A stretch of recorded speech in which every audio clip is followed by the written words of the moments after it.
Welcome to Kraig Facts. You know what I'm saying? Want to give a shout out to the big homie Brown, man. We love you. Can't talk about everything, but stay strong, man. If you need anything, give me a call. You know. Man, there's been a lot of stuff going on. There's a lot of trades that happened. Aaron Gordon to the Nuggets. What? Aaron Gordon to the Nuggets? Aaron Gordon to the Nuggets. I don't know if this really makes sense because they got the other light-skinned dude on the wing. What's his name? Michael, shooter. Porter. Michael Porter. What position is he going to play, bro? Are they going to move Gordon to the stretch four? I mean, that's the only place I can see him kind of. And bring Millsap off the bench? Yeah, because I think Millsap kind of past his prime. He's a wrap. You know what I'm saying? Yeah. I would have thought they would have traded Bol. Bol is a nice piece. Who the point guard over They there? were trying to trade. Oh, they were trying to trade Bol for Lonzo. Really? Straight across? It was like Bol and Bol and a pick or a couple picks. Who the point guard over there in Denver? Huh? Do it. Yeah. Huh. But the point guard is who was the point guard for the Nuggets? Jamal Murray. Oh yeah. Oh, yeah. Yeah, he's. That'd be a strong fit, though. Yeah, that makes them the most athletic team in the Western Conference, in my opinion. They gonna be dangerous. Yeah, they super dangerous. They got, but look, I like that move the Clippers made. Well, who did they pick up? They got Rondo. Yeah. That's what they was missing. Remember we were talking about that? The Clippers need someone that can create offense? Yeah. Because at the end of the day, Kawhi and Paul George, they're both small forwards that occupy mid-range space. They could do other things, but for the most part, they take over the mid-range space. And so when you have Paul George running the offense, it was sort of taking him out of his space. And on top of that, you know that nigga gonna choke when the big games come. So you might That nigga Paul not George. Like Paul George. I know. I feel you. I don't fuck with No, Paul the George either. nigga scored 4 points against Andre Ingles a couple years ago in the game 7 with Oklahoma City. Come on now. Then got wetted on for the series by Damian Lillard the next year. But Rondo, that motherfucker clutch. So, he can't do it for you every night, but the nights that Paul George is choking, Rondo could take over them nights. But why not go younger and more long term? I don't understand all these short term Brett Favre ass moves. I'll Man. tell you why, because Kawhi ain't got long-term knees. You got to win now. That nigga knees. And look at the pool they can choose from, though. Like, who was they gonna fuck with over Aaron Gordon right now? I mean, well, you're talking about the Nuggets, but the Clippers, shit. I mean, I would have really made a play for that. I would have made a play for Lonzo. They did. They made a play for him, but they couldn't get him. But because they got what's the dude with the dreads? Trez. They got Montrezl Harrell. That's a piece they could trade. They got Lakers. Montrezl on the Lakers. I mean, I'm sorry. The Lakers, Clippers yeah. got. I'm tripping. The Clippers got. Well, they traded the piece I thought they could have got for Lonzo. Yeah. They traded Lou Williams. But Lou, they traded him for Lonzo. I mean, for Rondo. Right. I'm pretty sure, like, the Pelicans was like, nah. So when it comes down to a trade, both teams got to agree. So if you can't get Lonzo just coming off a championship. Right. And he got another one. So he a 2-time champion. You got Kawhi. That's a lot of champions on one squad. You got Ibaka on that motherfucker. When is the trade deadline up? Today. Yeah, today. Today. wrap. So I think The Lakers ain't making no moves. Lakers ain't nothing. Nah. Yeah. What y'all think about Blake over there in Brooklyn? I mean, Blake Griffin is a great player to me. To me, he's a perfect second or third option now. But there, he'll probably be a fourth option. That nigga He'll can't probably be You a know. 5th option. That You nigga took know. off his calves. Like, But you already know somebody gonna get injured on that Nets team. They got injury-prone niggas on their squad. They're already hurt. All 3 of them niggas missed the last game. Yeah, they got whooped last night. Yeah. Yeah. Because we already know Kyrie gonna get an attitude in 2 weeks and stop playing for 3 months. Kyrie kind of solid though. No, I love kinda Kyrie. solid. no, sir. Yeah, Kyrie been hooping I like ain't talking about Mike. his, I'm talking about his mental state.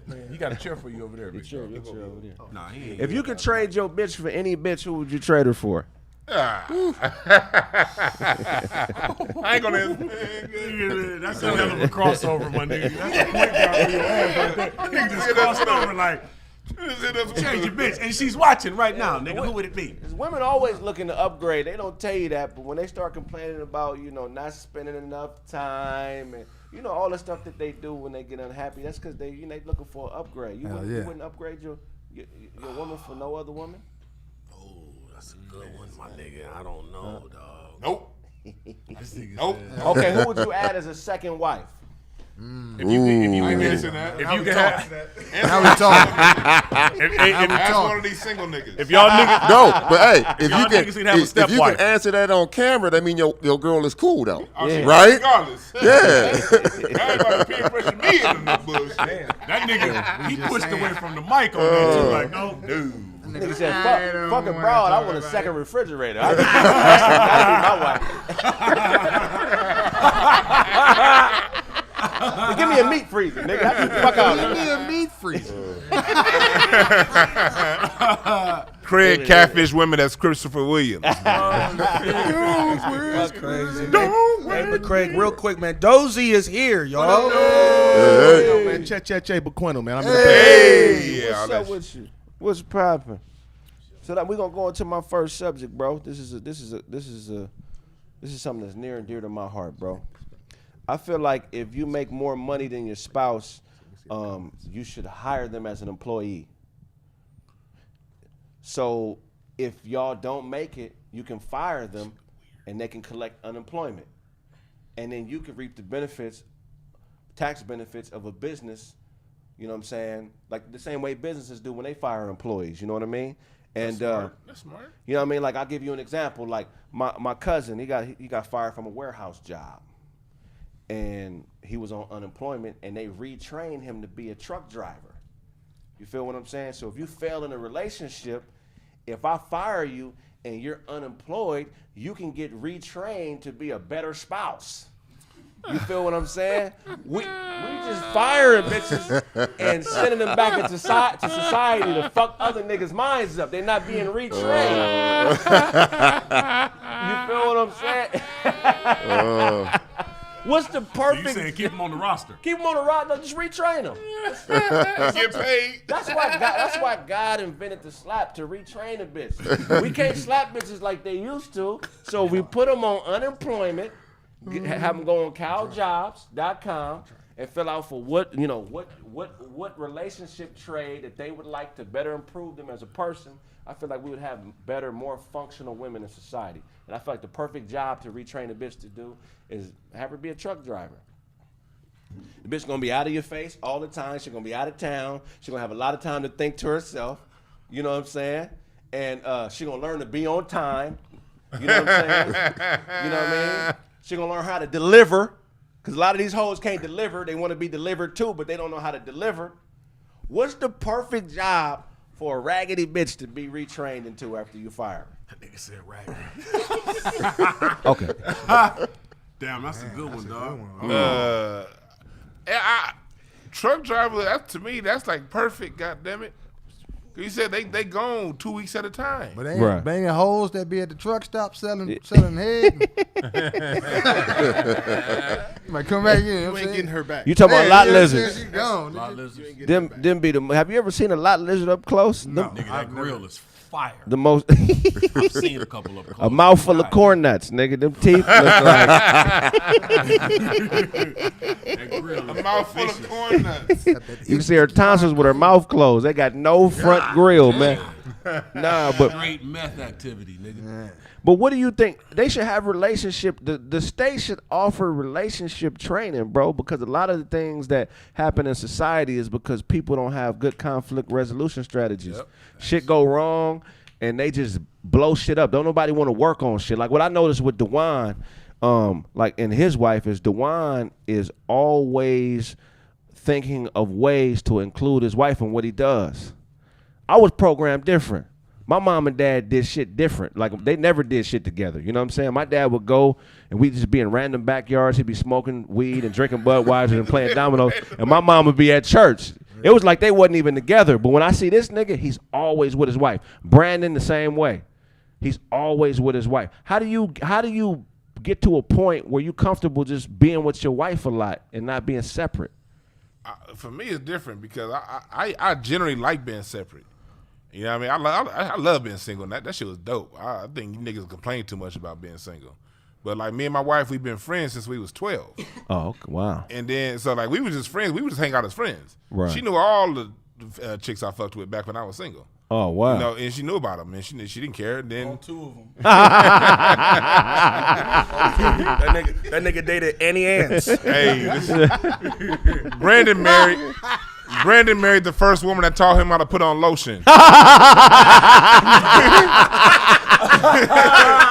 So you got to get between your fingers, baby. Yeah. So like it's so we but like then we got together like we was together like 9 years before we got married. Damn. You know what I mean? When we was together, I still would go off with my friends. I would still party. I would be at the club all the time. She didn't care. It just when you cross 35 and you've been with her for a long time, things just be like, man, you just don't feel like going out no more. So I'll be with her all the time. It's not like it's something I had to. It was just some shit that like I didn't have my party days. Them days is long gone. Now I just want to have fun with her. Wow. But we've been friends for so long, it could be like that. Right. And for those who want to know more, May 5th, I'm having my workshop with the book I just released. What's the name? The book is called No Time to Waste, a self-motivation guidebook, and it's about self-motivation and communication in relationships. And so the webinar is gonna be May 5th, and it's just my personal experience, not no bullshit ass guru who just sell you some shit you don't live. Brandyn, how do you effectively articulate who you are to your wife, but still maintain the ability to do what you want to do? You know what I'm saying? Like, how do you do that? I mean, it's how you set up the situation. So you can't be brand new later on, right? So it has to be, for me at least, that was established from the beginning, whatever. So, and then you grow, right? So certain things that I would maybe like want to do, let's say I want to hang out with the homies, whatever, blah, blah. It's like, hey, don't be mad if I'm going out. Like, I don't have to have that conversation because certain things are already in play off of my personality that I'm going to do this regardless. Right. So it's like either we can clip this shit in the beginning stages or whatever, but it definitely can't be brand new in the middle or at the end or any of that stuff. And also too, you gotta want to enjoy being around like your girl anyway. Yeah. You know what I'm saying? I've never been a dude that just wants to hang out with 10 niggas just to do it. Like I don't need 10 different male opinions when we hanging out. Like I thoroughly enjoy being around women. We all do. No, niggas say that. But niggas say that. But when you see that group of the niggas, hoes get around niggas. Everybody gonna say it, but then you can. The actions don't be what people be saying. Because everybody trying to beat you to the broad.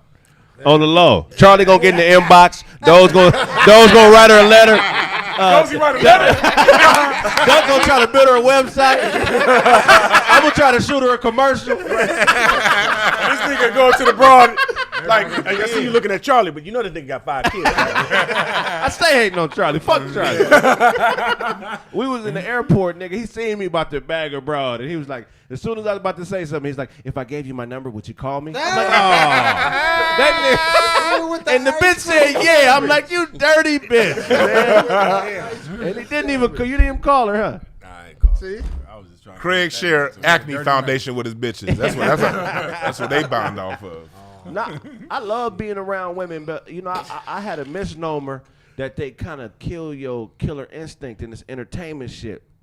What does? And like, I feel like women in this entertainment shit, if it's not the right one, they kind of kill your killer instinct because the level of focus that it takes to just make something small happen. I agree. Is like women sometimes want that attention. I agree. What you think about that, OG? Like, how should an artist in this game balance being a solid man to his girl, but also, you know, giving the right amount of time to his craft? I think you got to find that when they ride or die. You know what I'm saying? You got to find the one that like ain't scared. Like, why you got that gun next to your bed? Right. You know what I'm saying? Right. Like, well, if I ain't here, you gonna pick it up, use it, or whatever. Or, you know, that like he said, ain't gonna trip that you hanging out with your boys. Like, I'll be back. They don't ask where you going, what time you coming back, all of that. You gotta like establish all of that and find out who that girl is before you move them in. I got homies that like, oh man, she fine, she pretty, she this. Get them in the house without doing that background check on their mentality, on their attitude, on how they gonna treat you. But some of them hide it though. Yeah. Oh yeah, you can do whatever you want. Millions like a motherfucker. Yeah, but next thing you know, you be like, well, I thought you said that. You can't. You gotta really, really find that one. That's it. Man. So Dunk, how you balance it, bro? Because Dunk be putting hours in on this music shit, and he got kids and shit, and I be wondering like because I'm a single dude, you know what I'm saying? I don't have no kids, but this nigga the way he grind, I be like, how do you find the time, my nigga? Shit, you gotta just be like, fuck it, like really, like you gotta be selfish like that, bro. Like, especially if you're dealing with a chick, you know what I'm saying? Like I'm a producer, so it's like I deal with a lot of female artists that, you know what I'm saying, I'll be in the studio with all night. An insecure woman ain't gonna understand that. You know what I'm saying? She gonna be one, what y'all doing? I'm finna come up there. That's cool. You know what I'm saying? But if you see it's this many niggas and one female, it don't look like, oh, we in there, it's popping. You know what I'm saying? It's different. Like, so I'm there to work all the time. So if a chick dealing with me, you gotta understand, I'm a business first. Right. I can have all the bras if I want to be thirsty like that and get out there. That's not what it's about right now. I'm building an empire. So if a chick don't understand that and she can't understand it, I'm gonna be in front of my computer about 6-7 hours out the day.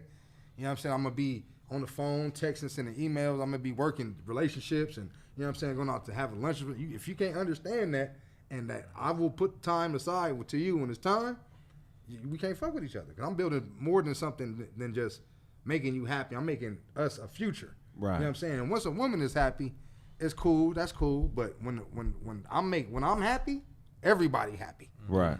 You know what I'm saying? Everybody in the house, she's happy, the kids happy. You know what I'm saying? Nigga, like, ice cream finna get got, nigga. You know what I mean? All type of shit. But when she's just happy, usually I got a problem. Right. Or, you know what I'm saying? I have to sacrifice something to make her happy. You know what I'm saying? So it's like, I just make sure you got that balance as a producer. If you're doing anything, that shit, comedians, shit, you got to sit there and go over your set. You know what I'm saying? And she's sitting there like, want to go to dinner. You trying to ha. She want to hear that shit. Yeah. You know what I'm saying? So how do you know when it's that time to either let it go or let it grow? You dealing with a chick, you kind of like her, like, you know, Charlie, like, how do you balance that? Because there's a lot of good women that got bad habits and you got to cut them off. You know what I'm saying? Because they'll drain you. Right. So how do you balance when this is a chick I can grow with, or I got to let this motherfucker go? Charlie break up with bitches when they can't take his punch. The bitch that let me knock out like I used to. That was with the left, bitch. Nigga said she non-dominant hand. nigga said she bruises too easy, so he left. The bitch is a punk, man. This bitch is a straight punk, man. Bitch, I thought I told you to duck when the left came. Nigga Brandon blew his whole stimulus on a Fat Farm stock. Nigga. And that nigga got a tip from Russell Simmons. Nigga. And that means two things. Pause and tip. Hey, man, I feel like, I don't know, man. I'm old school. I draw the T. You know what I'm saying? The pros and cons at the top. And if I've run into situations where I'm constantly being distracted or I'm off my square and I can't focus because of some shit you said to me or an interaction that we had, and if I can't focus on my art, at some point I got to draw the T. What are the pros and cons? And if the cons column outweighs the pros column, I got to really have a conversation with you like, okay, so these are the things that I'm concerned about, you know? And I also feel like, too, if I can't confront you about these concerns without you turning up and losing it, nigga, I got to let you go. Women that are beyond correction, you know what I'm saying? I can't have a conversation with you. I'm concerned about my art. I can't sit down and create. I can't focus. I got a problem. Oh, well, nigga, that's your problem. Oh, well, bitch, then we done. Right. Real shit. You know what I'm saying? Charlie's shit's got to know how to dry clean his sweatsuits. Yeah. That's his. This nigga Dewan got fired from his last job for tipping over all the vending machines. Nigga, you got to cut that out. Please. We got you on camera. If I could just get these Ruffles potato chips out this motherfucker. Hey. Pros and cons, nigga. I got to let you go. Hey, I think Charlie beat up a bitch for not buying him an Old Navy turtleneck. What the fuck, bitch? I only fuck with Old Navy, bitch. Bitch, it's on sale. Fuck is this Versace shit, bitch? I fuck with Old Navy. What the fuck is this? That nigga Dunk beat up a fiend for trying to sell him a cheeseburger and shit. I got these cheeseburgers, man. Man, so we got a special guest, man. Yes, sir. Shit, a legend in the game, man. yes, sir. Man, I really appreciate him coming out, man. Tell everybody who you are, man. Oh, shit, can they hear me? Yeah, tell everybody who you are. OG Arabian Prince from the world's most dangerous group, NWA, in the building. Oh, man. No. Don't let the mask fool you. Yeah. That's crazy, man. So how did y'all start that group? And tell everybody who was in the group with you. Yeah, so the group was me, Arabian Prince, Dr. Dre, DJ Yella, MC Ren, Ice Cube, and R.I.P. Eazy-E. Okay, wow. So I never knew that Eazy was actually a part of the World Class Wrecking Crew. No. NWA, I'm chopping. NWA. Yes, okay. sir. NWA. Okay, so how did the group come together? Like, so, yeah, the group is crazy. So let's go back. We're going to go back to like quick in like 84, 85. Dre, Yella, they were with the World Class Wrecking Crew. right. I was just Arabian Prince running around dressed like Prince trying to get the women to come chase me, right? That was Right. me. I'm being honest about it because the pictures is out there. I can't deny it, right? Right. Hey, what it is. If you So you had ashless pants, dude, baby. you was like, nah, I didn't go that far. But hey, I tell you, if you my age, I'm 55, I'll be 56 this year. If you was 55 and you didn't dress like Prince, Michael Jackson, or the Flock of Seagulls, you wasn't in LA. Right. That's what it was back then, right? Right. So anyway, they was with the Wrecking Crew. I was doing my own thing. We was all DJs, Skateland, USA, Compton, World on Wheels. My boy, Dudos. Dudos, Jefties, all of that. My boy, Egyptian Lover, Uncle Jam's Army. I was all down with all of them. But we was just all DJs that hung out together, 16, Right. 17, 18 years old. And we would tour doing electro music, all the electro funk back then, Planet Rock, World Class Wrecking Crew stuff. I did, stuff with Egypt, my own stuff, all 130 BPM stuff. And one day, man, me and Dre was rolling to Venice Beach to go chase some women. And Dre had an old RX-7. He probably hate me telling this story over and over. He had a raggedy RX-7, dude, with no back window because it got busted out at the Wiltern Theater. Somebody stole his Alpine and his World Class Wrecking Crew jacket and busted his window out. So we roll in. We like, man, we got hits on the radio. Why we broke? Y'all was still broke with hits on the radio. Dude, broke. Like maybe a couple hundred in the pocket. Because we were getting paid. We were young kids, man. We were getting paid to produce. Like you walk in, here's $500. Produce this record for me. I was producing Bobby, Jimmy and the Critters, all that comedy rap, producing all the other West Coast stuff. Dre was producing, the Wrecking Crew and all of that.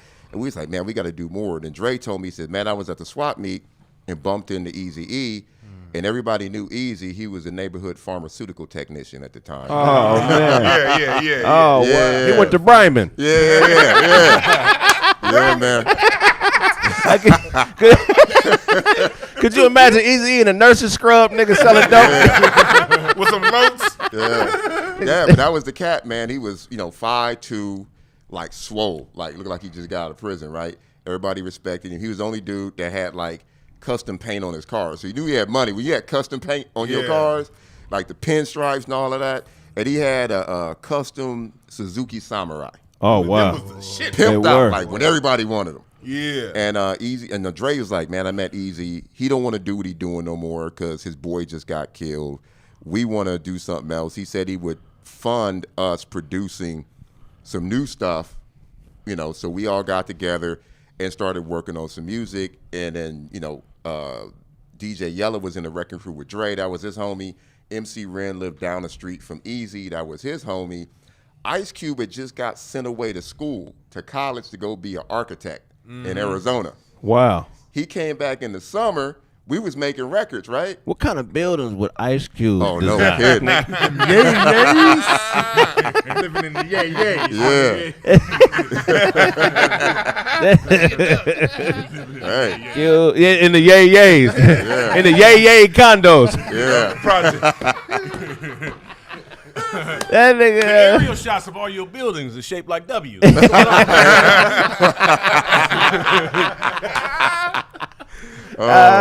That's funny, nigga. Yeah.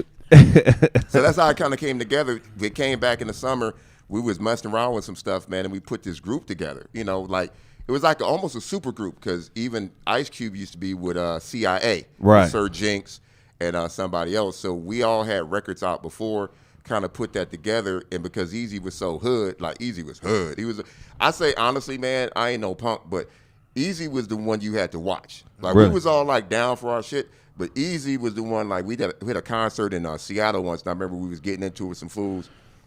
I turned around, Eazy had a hammer, man. I was like, where'd you get that hammer at a concert? At a concert, he had a hammer. Any nigga 5'2" in the streets is a killer. Oh, no. Yeah, no. Any nigga 5'2", I don't give a fuck. He was going to knuckle up with Yeah. LL at a Yeah. concert. We got kicked off the LL tour. Yeah. Because LL was trying to get all the girls from us. Like, I remember Eazy was talking to this girl. LL was upstairs. She's like, man, fuck him. Come here. Eazy was like, I was like, You see how he looked up? No, I'm looking at Easy in Heaven. I'm like, nigga, you finna. we was like, man, like it was about to be on. So we got kicked off that tour. But yeah, man, that's how the group started. Wow, that's crazy. So okay, man, I gotta ask you, man. I want to know something about Easy and Dre that the general public would be like, we would have never thought. So I tell this about Easy all the time, and nobody knows this. Maybe I might have mentioned it twice. We be on tour, man. We used to have like a 15, 18 passenger van that we drive around in when we first started NWA to go do concerts across country. And this fool would roll around with honey buns in his back pocket. Sound like the one, nigga. You know what I'm saying? Yeah. I knew that shit. Nigga, DeWan put him on him right This is my hot sauce pocket. This is my honey bun pocket. All I know is Oh, man. this nigga Charlie look like an unseasoned corn nut.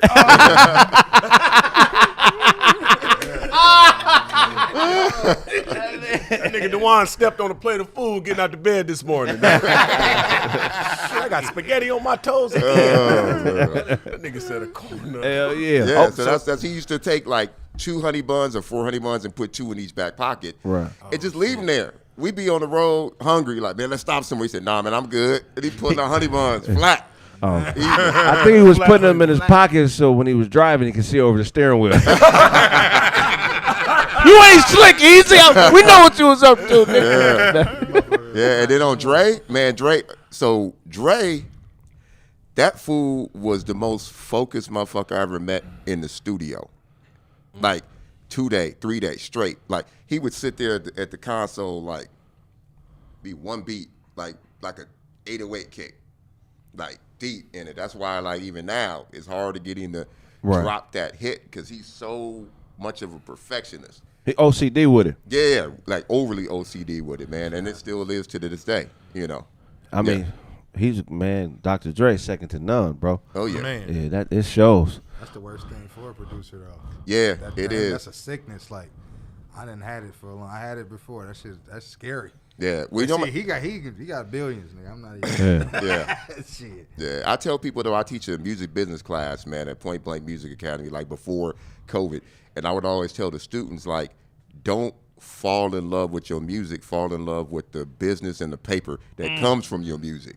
So the faster you get your music out, the more money you make, and you know you may not make a lot on the first or second, but I go to what's the approach? I go like the Master P approach. He was putting out plethoras of songs. Like he was putting out dudes that would only sell 5,000 units. But if you put out 10 dudes that sell 5,000 units, that's $1 million. Right. That's the calculation. So don't try to sell 1 million.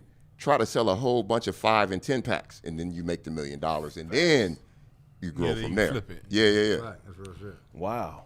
So along the way, is there anybody who blew up later that you guys ran across, but when you first met them, they weren't really a factor, and then later they ended up being somebody who was now? Yeah, man. Let's go look at the first NWA cover. People call it NWA and a Posse, but it was just NWA was an EP, and then our old distribution company like bootlegged it and put like the Feel Fresh crew on there or something, add some songs, call it NWA and a Posse. But on that cover, I never knew that. yeah, on the cover was Candyman.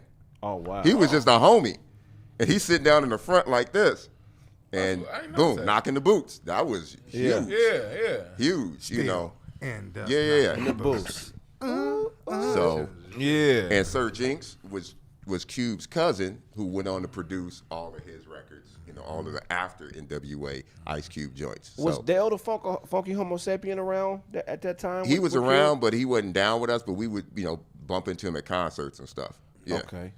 Yeah, a lot of people don't know that's Cube's cousin. yeah, He was writing for Cube at one point. Yeah. Okay. yeah.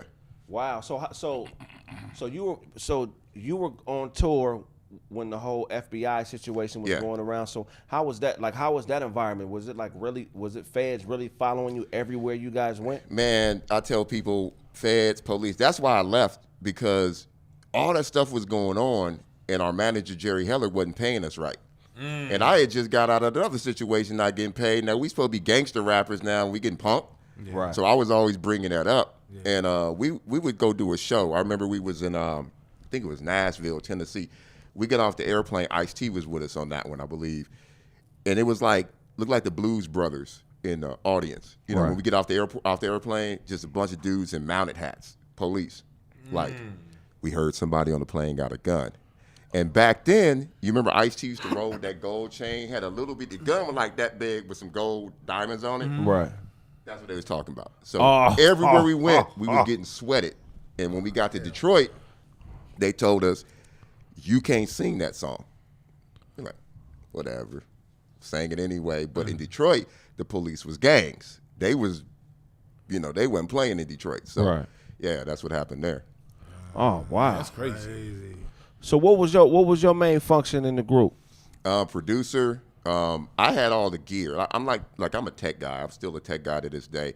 I was a young kid in the neighborhood that knew how to work the synthesizers, the drum machines. I had all of that stuff. So when we came together, we put it together. Me and Dre was producing and Yella, and then everybody else was writing and, you know, rapping and stuff like that. So, yeah. Oh, wow. That's crazy. Yeah, that's super dope. Wow, man. So you grew up in the same neighborhood as Dre? Yeah. Okay. Wow. You know what, I met Dre one time. I think this was like 2003 or 4, somewhere around that time. And I didn't realize how big this nigga was until I met him. Dre's Dre's like about 6'3", probably like about 250, 260. Like, he a big dude, man. Yeah. You know, they just, you know, because when you hear all the stories about Suge and stuff, they make it seem like, you know, Suge was just walking around body slamming niggas and everybody was, you know. But when I met Dre, I got that feeling like, okay, Dre is not the nigga. You can't just. Yeah, but he put on a lot of weight because he was real skinny in the 80s. You know, his feet swole up. Yeah. Right. Yeah, but Suge had a lot of people behind him.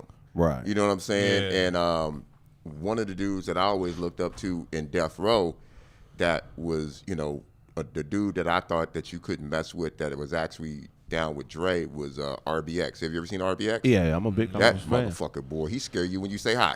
I drop. What was the song? I drop bombs like Hiroshima. That's my boy right there. RBX is the shit. He got that voice too. Like he got that narrator voice, man. Like the headless horseman is coming. That's what you feel like when you hear RBX. Yeah. I would love for real, nigga. I got a question. Go ahead. I got a question. First of all, I think they kind of did you wrong in the movie. They didn't really. You was there. Hey, my check still cash. Yeah. I don't care. Okay. Yeah. You good. You good. But man, you produced one of the dopest like hits ever, and it came back Supersonic. Yes, sir. Man, how was that? How for you to lead a group and then they had that kind of a hit? Well, I had to hit in the group. So I was in the group. There? Oh. So this is how that went down. Me and Dre used to drive to Rialto in the busted RX-7 with no back window to hang out with these girls that we met at a club or a concert. Yeah. And it was like 5 of them. It was niggas in Rialto back then? Oh, dude. That's when they Rialto first was the started hood. going. Rialto was the Military hood. base and shit. Yeah, man. Them was military kids. So we would go out there, and they was always, the girls was like, oh, we want to make a record. And Dre was like, man, y'all can't rap. I ain't fucking with y'all. And I was like, I ain't messing with y'all either. But little be known to people, I'm also known as Professor X. There's 2 Professor X, the East Coast Professor X, and I was like the Electro Professor X. So I had the name first, doing all that up-tempo electro stuff. And I was in the studio doing a Professor X song. They was in there with me. I had 4 hours of studio time left. Let's fuck around. Let's do something. I'm like, all right, we're going to do some stuff real quick. We did a song called Another Hoe Bites the Dust, talking about real Roxanne, you know, Roxanne, Shantae, this and them. And I was concerned about that song, and no disrespect to my girls, JJ Fat, I love them. I still tour with them and DJ with them. They don't rap like that. So I'm like, y'all disrespected these New York, like, ratchet chicks out of New York. They gonna tear you a new asshole. Right. So let me do this other song real quick. I had like about an hour and a half left. Let me do this Supersonic song. It's fast. We'll do it real quick, Supersonic. We did that. That was the B-side of the Another Hoe Bites the Dust. Right. All the DJs, when they got it at the radio, they was like, we gonna play this. We had to go back and recut it as a single. It blew up. Damn. We put it out on Dream Team Records because at the time the LA Dream Team was the hottest thing in LA. Yeah. Right. I went to the I went to the drive-in movie. That was the first music video I seen at a drive-in movie, the Dream Team. I was like, oh shit, they got a freaking at the drive-in. Wow. So that's why I put them on there because they was hot. Yeah. It blew up on Dream Team. Rest in peace to my boy Rudy Pardee. He didn't want to pay me right. So I'm like, all right, we just starting NWA. We was just starting NWA. Started Ruthless Records. I pulled it back, put it on Ruthless Records. It was the first gold record on Ruthless. Oh, it was wow. the first record deal we got on Ruthless. They went to Atlantic and Atco. NWA got the deal after JJ Fad. So Supersonic opened the door for NWA. And even Dre says that in the Defiant ones. He actually admits that Supersonic was the song that kind of opened the door to allow the gangster shit to come through because they're like, oh, they know what they're doing over there. Hit it, baby That's D. dope. Yeah. So how was it because the song got rebirthed about 5 or 6 years ago? Oh, man. Yeah, dude. Fergalicious. And then Eminem a few years ago, Rap God, the third verse in Rap God. I get paid for that too. So that's what's up. Yeah. Quick question. Quick question though. Because I just heard that song recently. Yeah. I did not know they wasn't saying that at the end of that song. I thought they was murdering. Oh, yeah. Hold on. Listen to what they saying. There's nothing. But that is just that genius right there. That's double dutch. They jump rope. Remember the double dutch? Yeah. The girls would just say random stuff. That's where they got that from. Jump rope. Yeah. And that's why it blew up because every girl knew what that was. So it blew up. Oh, wow. Yeah. How did Baby D was spitting, nigga. I was like, damn, I don't understand what she's saying, but she sounds sweet. Yeah. I thought she was I'm playing like, in yeah, that's it. Like, damn, I don't want to fuck Baby D. What she Charlie Burger. Get it? Hey, how did crack affect music? Man, it made us a bunch of money, if you be honest, because that's all we talked about is the strawberries and the crackheads and all the drug stuff that was going on. Dope Man, all of that was half the NWA records. And people was like talking about like, man, y'all just saying bullshit. No, that's what happened every single day in Compton. We was just telling stories. So it actually helped for us. Right. Yeah. People don't realize that shit, man, because y'all was like, people always want to talk shit about NWA saying they talked about.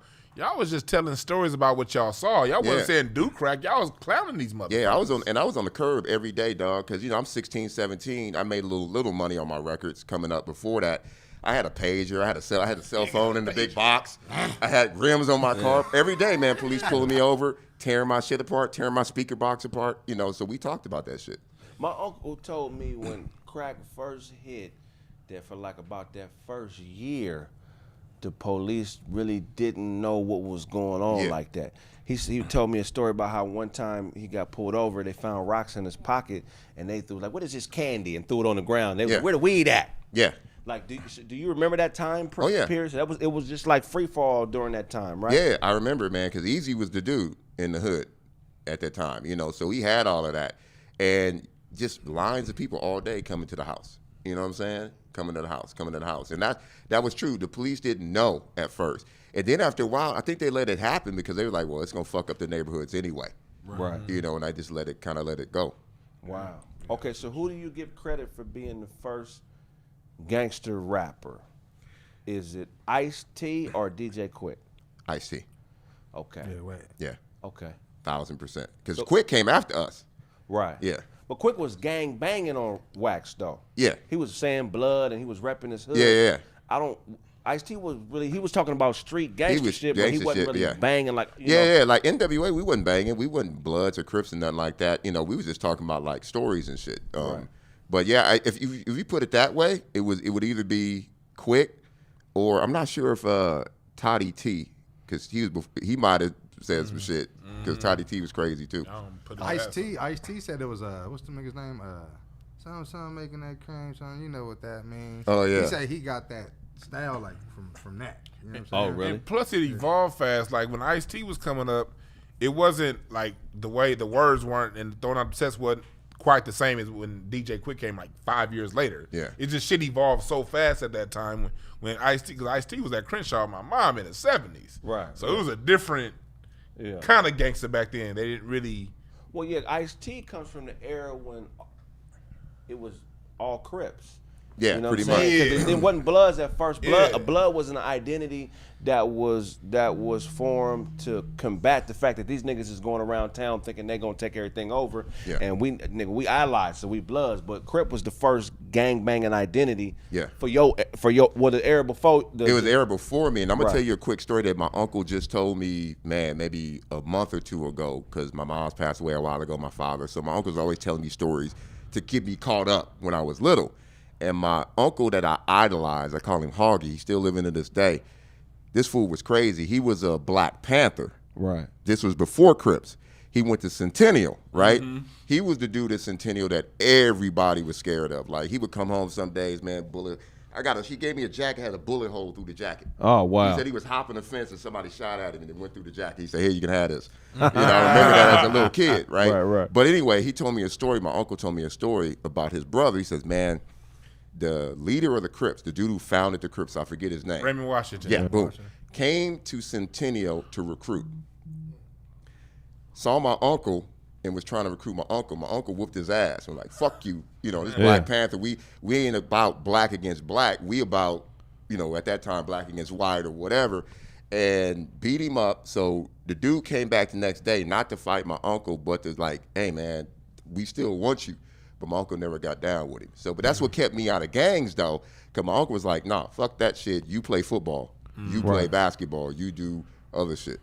So there's a story, man. I think y'all can add to it being from the city. I want to know if you're aware of this story and if how true it is. We always hear that story about the feds leaving a few train carts open full of guns. Yeah. Like one day it was no guns in the hood, and then the next day at the railroad station, it's AKs and Uzis, and they all on these trains, and the trains are wide open. Yeah. Is there any truth to that story? I mean, I heard about it. I've Right. heard those rumors of those same stories you've heard.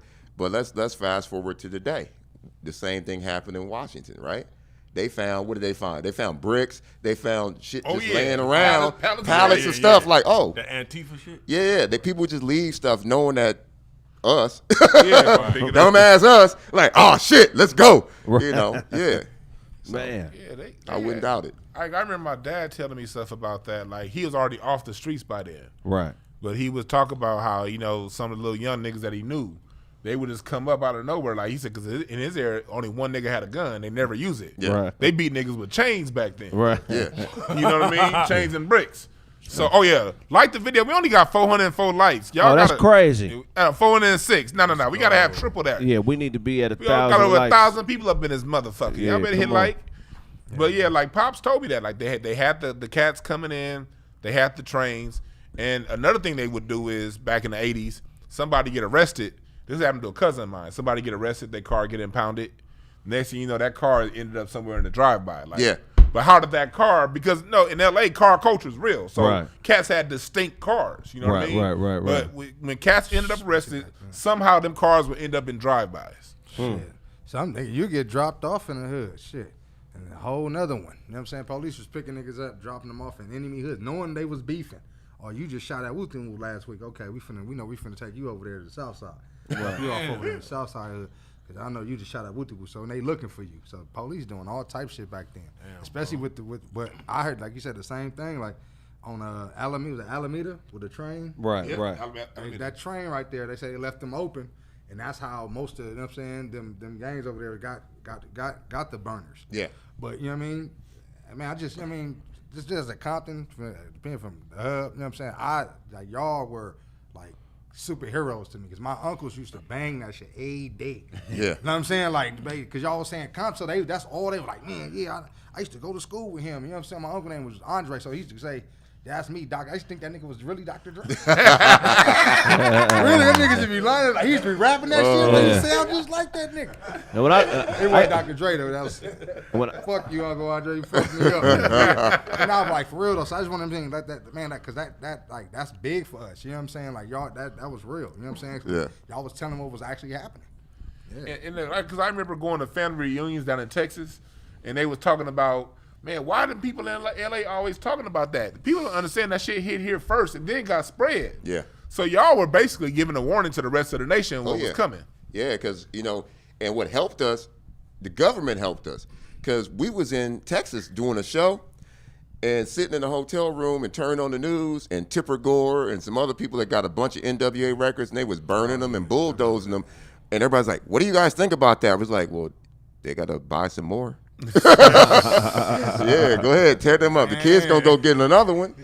Yeah. So why was Jerry Heller able to fuck y'all over like that? Like, y'all didn't have lawyers present when y'all signed that first contract? Man, we was young, dude. Like, we didn't know nothing about lawyers. Right. You know what I'm saying? Because you got to remember, we all came from other stuff. And the reason that I figured it out, I was the only solo artist in the group. I was just Arabian Prince. I had produced other people. I had my own records. Dre and Yella never managed anything. It was all people above them that managed the Wrecking Crew and then everybody else. So I was the only one that kind of knew what royalties was and writers and publishing a little bit. But then when we got in, I'm like, oh, we got a manager now. He going to take care of all that for us, right? And I kept asking the questions like, when we going to get paid? We would go do concerts, and just like you, when you go do comedy, you get a deposit before you get on the plane. Definitely. Right? Yeah. Make sure they real. We get that deposit, we go do the show. We would get the money from the show. We would never see the deposit. Because Jerry would get that deposit and always have an excuse why we couldn't get the other half of the money. And I kept doing that, kept asking. And I think if I hadn't have put out Supersonic, maybe I would have been like everybody else and just not worried about it. But I had a hit record selling millions, and I'm like, where's my money? Right. And I kept asking. So I got an attorney, took care of my business, and left the group. Got you. What was, can you outline some of the most disrespectful things that were in some of these Jerry Heller contracts, like that were just outlandish? Oh, yeah. They was all like 50% contracts. You know what I'm saying? Like, oh, well, there were no contracts before. I think I was gone. Like, I heard like Cube, he tried to get Cube and all of them. Like, here's a contract, sign this, and I'm going to give you your money. Wait a minute, that's my money. Why do I got to sign a contract to get back money from records that we done sold? Right. You know what I'm saying? Like that. So he was pulling that kind of stuff on people. How I got him was, I walked into his office with an attorney and was like, I'm taking Supersonic. He didn't want that because that's what was making the money right then. Right. We was just now getting NWA off the ground, so he had to pay me. So, yeah.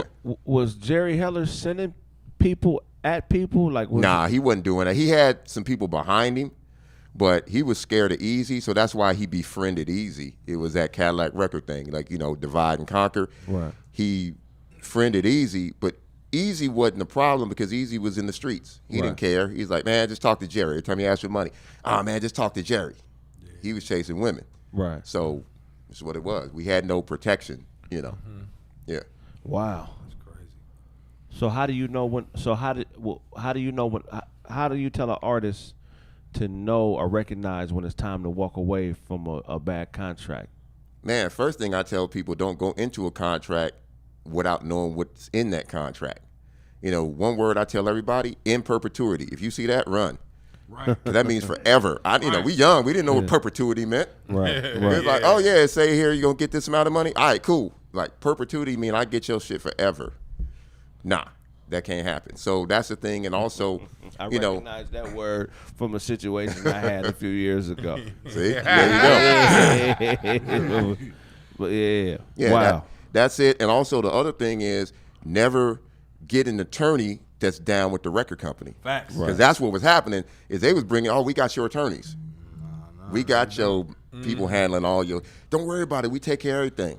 You just go produce. You just go do the shows. We got you. Okay, you got to have somebody that's got your back that don't get paid till you get paid. Yeah. That's the key. I get the check. I pay you. You watch my back. How do artists keep their managers in check? That's how. You know what I'm saying? Like, I never have ever signed over my power of attorney, or nobody can't sign nothing for me. Checks come to me, and I pay everybody. That's how you got to do it because, you know, we human, man. Human nature, dude. If somebody see a big-ass check that they can sign for, you know, they might, like, dip a little bit here and there. You heard about Kevin Hart's boy or whatever. Was it just last year? Found out that he was the dude that got his clothes. Right. Like, he was dipping. Big time, with millions or something, tons of money. Yeah. Yeah, that's true. That's a kick in the mouth right there. Yeah. Beat one nigga ass in front of everybody. Niggas will stop stealing. Oh yeah, they will. Well, you said you said something real important right there when you talked about not signing over power of attorney. Yeah. A lot of cats really do that. They do that because they don't be bothered. They artists. They just want to be, man, I just want to do, or just take care of that shit. Just, get the money, take care of it, and put it in my account. And they never look. They just know they got money. They ain't got to worry about money. I think that's the problem. If you ain't got to worry about money, oh, I need a car. All right, we'll get your car. I need a house. Oh, we'll get your house. You find out none of that's in your name. Damn. I done seen that happen with, man. Go ahead. Wow. That shit crazy, bro. Yeah. They now they're more record companies are more predatory. You know what I'm saying? Like they want everything. The 360 deals, we talk about them all the time, but that's you signing your life away forever.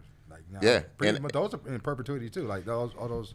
They're not supposed to be. That's illegal, but they do it. Yeah. You know what I'm saying? Unless you trip. And my thing is this. You know what? I ain't got nothing against a major label if they take care of you. Yeah. Some people get taken care of. Like when you get to like a Lady Gaga status or like a Michael Jackson status, he probably was still getting ripped off, but they had to like respect that. They can't rip you off too much because if you find out, they lose so much. Yeah. So I don't know.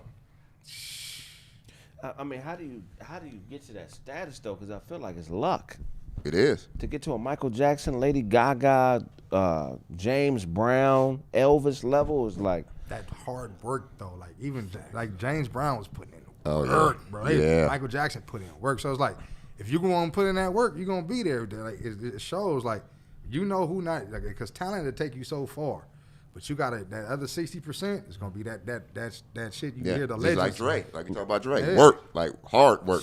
Yeah. Yeah. Most talented artist you ever worked with besides Dre? Prince. Oh, you work with Prince? Oh, Yeah. wow. Yeah. Damn, let's talk about it. What song did you work on with Prince? I just worked on a bunch of production stuff with him up in Paisley back in the day. Like it was what were we working on? It was a movie thing, but it wasn't his movie. It was something else. And I got a chance to go up there and go through the studio, man. And I ain't never seen nobody play everything. You know what I'm saying? Like everything. I saw this thing that who was it? Morris Day was talking about it. He was like, yeah, my first album, that was Prince. Like the whole album. Wow. He wrote it, did all the music, the background singing, wrote everything was Prince. They didn't get nothing. He just sing this.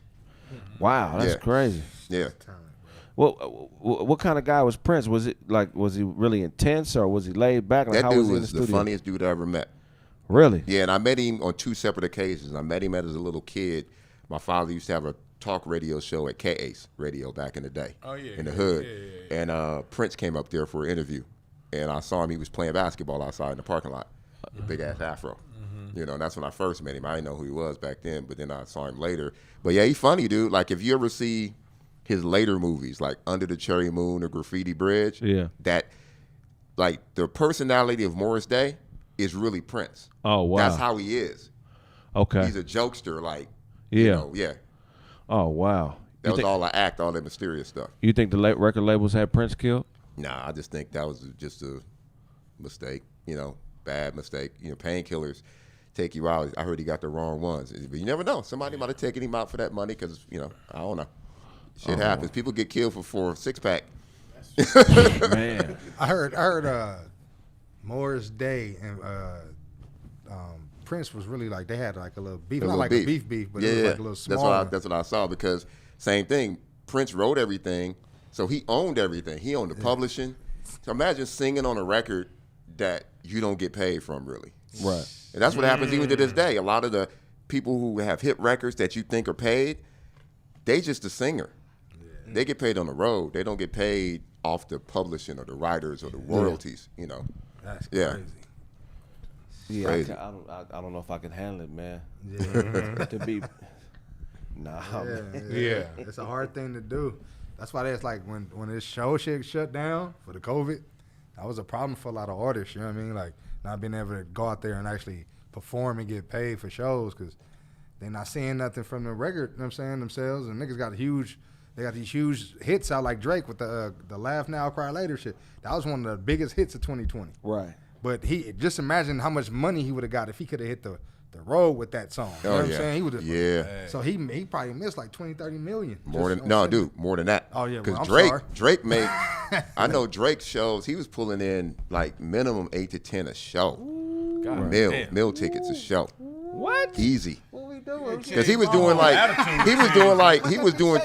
arenas, sometime 2 shows. Remember Jay-Z, Kanye, they was doing 2 shows a day.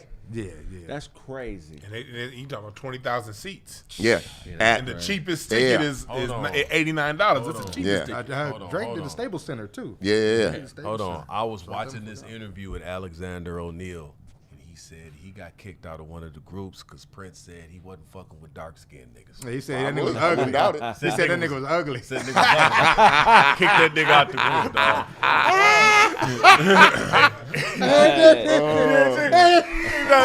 Nigga's ugly. I'm just kicking him out. I need to know. Saying the truth. I need to know that he get. You hear anything about that? Was you on the front lines when that shit went down? Nah. But I wouldn't doubt it though. I wouldn't doubt it. That I wouldn't doubt, man.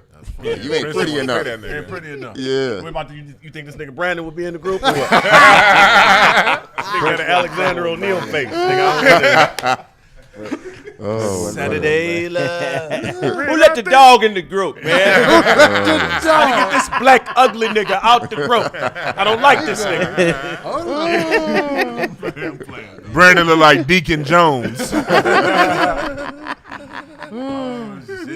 So what do you think is the best decision you ever made in your career? Dude, to go independent. You know what I'm saying? So I'm going to give you a calculation. And anybody out there doing music, this is my calculation. And like I said, I ain't mad at major labels because they can blow you up to a place that you can't never get on your own. Right. But if you can get to a certain place on your own before you get on a label, you got control. Look at Chance the Rapper. Look at, what's the dude from Seattle, the white boy from Seattle? Macklemore.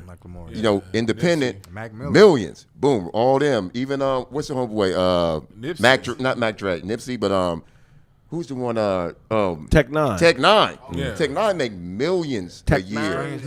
Yeah, Tech Nine. All independent. Yeah. That's all his money. But my point is, if somebody really wanted him, they probably come to him all the time. He could go get 100 mil. Right. Because he's making 10 a year on his own or 20 a year on his own. Imagine what would happen if he had that distribution. Right. So that's the key is do it independently and then get to a point to where you control the terms. I'll tell you a quick story real quick, and this has nothing to do with hip-hop, but Chainsmokers, right? Chainsmokers tried to get a deal everywhere. Nobody would sign their ass, right? My boy, who throws the cakes? Fucking brain dead right now. You know, EDMK throws the cakes with all the hair, the Asian cat. Oh. You know, anyway, yeah, it'll come back to me. It's Steve Aoki. Yeah, Steve Aoki, right? Steve Aoki was like, hey, I like they shit. He signed them. And because he got his own shit, he blew them up. Then they went and got a deal, major deal. Now Chainsmokers is like large. Yeah. Is the Illuminati real in the music industry? You know what, man? I think all this shit's real when it comes to that kind of shit. Like, there are people that are more powerful than the government, whether it's the Illuminati or whether it's called something else. Most definitely, and they can control so much. Like Alfred said, and this is just a joke, but I ain't saying it might be real. When MC Hammer disrespected Michael Jackson, remember that video? He had like a Michael Jackson glove sitting in the seat talking about, I'm the new motherfucker. Yeah. Mike was probably, hey, who's that? Like, you know what I'm saying? Like, who's this guy? Like, because what Hammer didn't know at the time, Michael Jackson, his records, he was selling so many records, every record company pressed Michael Jackson. Not just Epic. He sold so many records, every pressing plant had to press Michael. So every record label, whether they had him or not, was making money off Mike. So you don't disrespect Mike. Yeah. And next, you know, Hammer's career kind of like. That's why the dance battle never happened. Because remember, them niggas was supposed to battle. I was hyped about that. They was supposed to dance in the 4th grade. Who you had? Who you had? Waiting on that. Hammer can't fuck with Mike. Nah. I had Michael. I love Hammer too. Hammer's a real nigga. Hammer's the boy. That's the homie. But you know, Mike Mike been doing this since he was a baby, man. Yeah. You know, and he got too much sauce for Hammer. But yeah, so you think that Mike has something to do with that? I wouldn't put it past him because they said Mike was the ultimate businessman too. Mike didn't play. Right. Like nobody messed with his brand. Like if any static was around him, negative about him. Like the only person that, and I heard they didn't even really have a real beef. Mike and Prince, people thought they had a beef. They didn't really have a beef. Anybody see that clip? Yeah. There's a thing where Prince came on stage. James James Brown. Yeah, they really didn't have a beef. Huh. It was just everybody else started that shit. They was two different artists. Mike was different than Prince. I heard Mike didn't really talk like that. He did. That's what I heard. Probably didn't. I heard They caught that nigga a couple times. Oh, really? They got a couple times. He on that little tour, the This Is It tour. You know what I'm saying? He talking to the piano. He like, look, my nigga. That nigga had the thug boy. Quit fucking around. You know Take my number and give it to the bitch in the 5th row, man. Oh, Michael Jackson, this motherfucker, when he got his music, he gave like Little Richard and Sly and the Family Stone their masters back. Yeah. That was the most gangster, for free. Yeah. That was the most gangster move in music history. I like what he did to the Beatles. Fuck the Beatles. Yeah.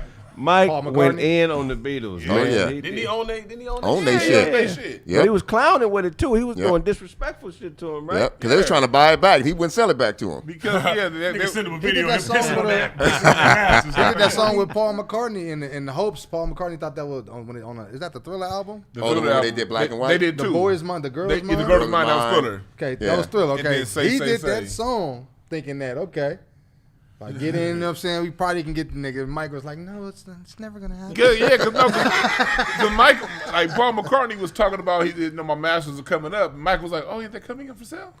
Yeah. And the next thing he knew, he owned the motherfuckers. And Paul was like, Michael, can I get them back? No, fuck you. Man, Mike was like, how much do you want from? Mike's savage. Dug in the pocket. First famous broad you slept with. Come on with it. No, I'll tell if I can remember. I'm old shit. Vanessa Williams. Oh.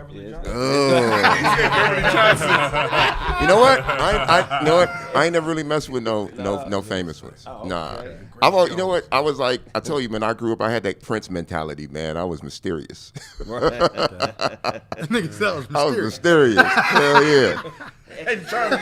Laying in the cut.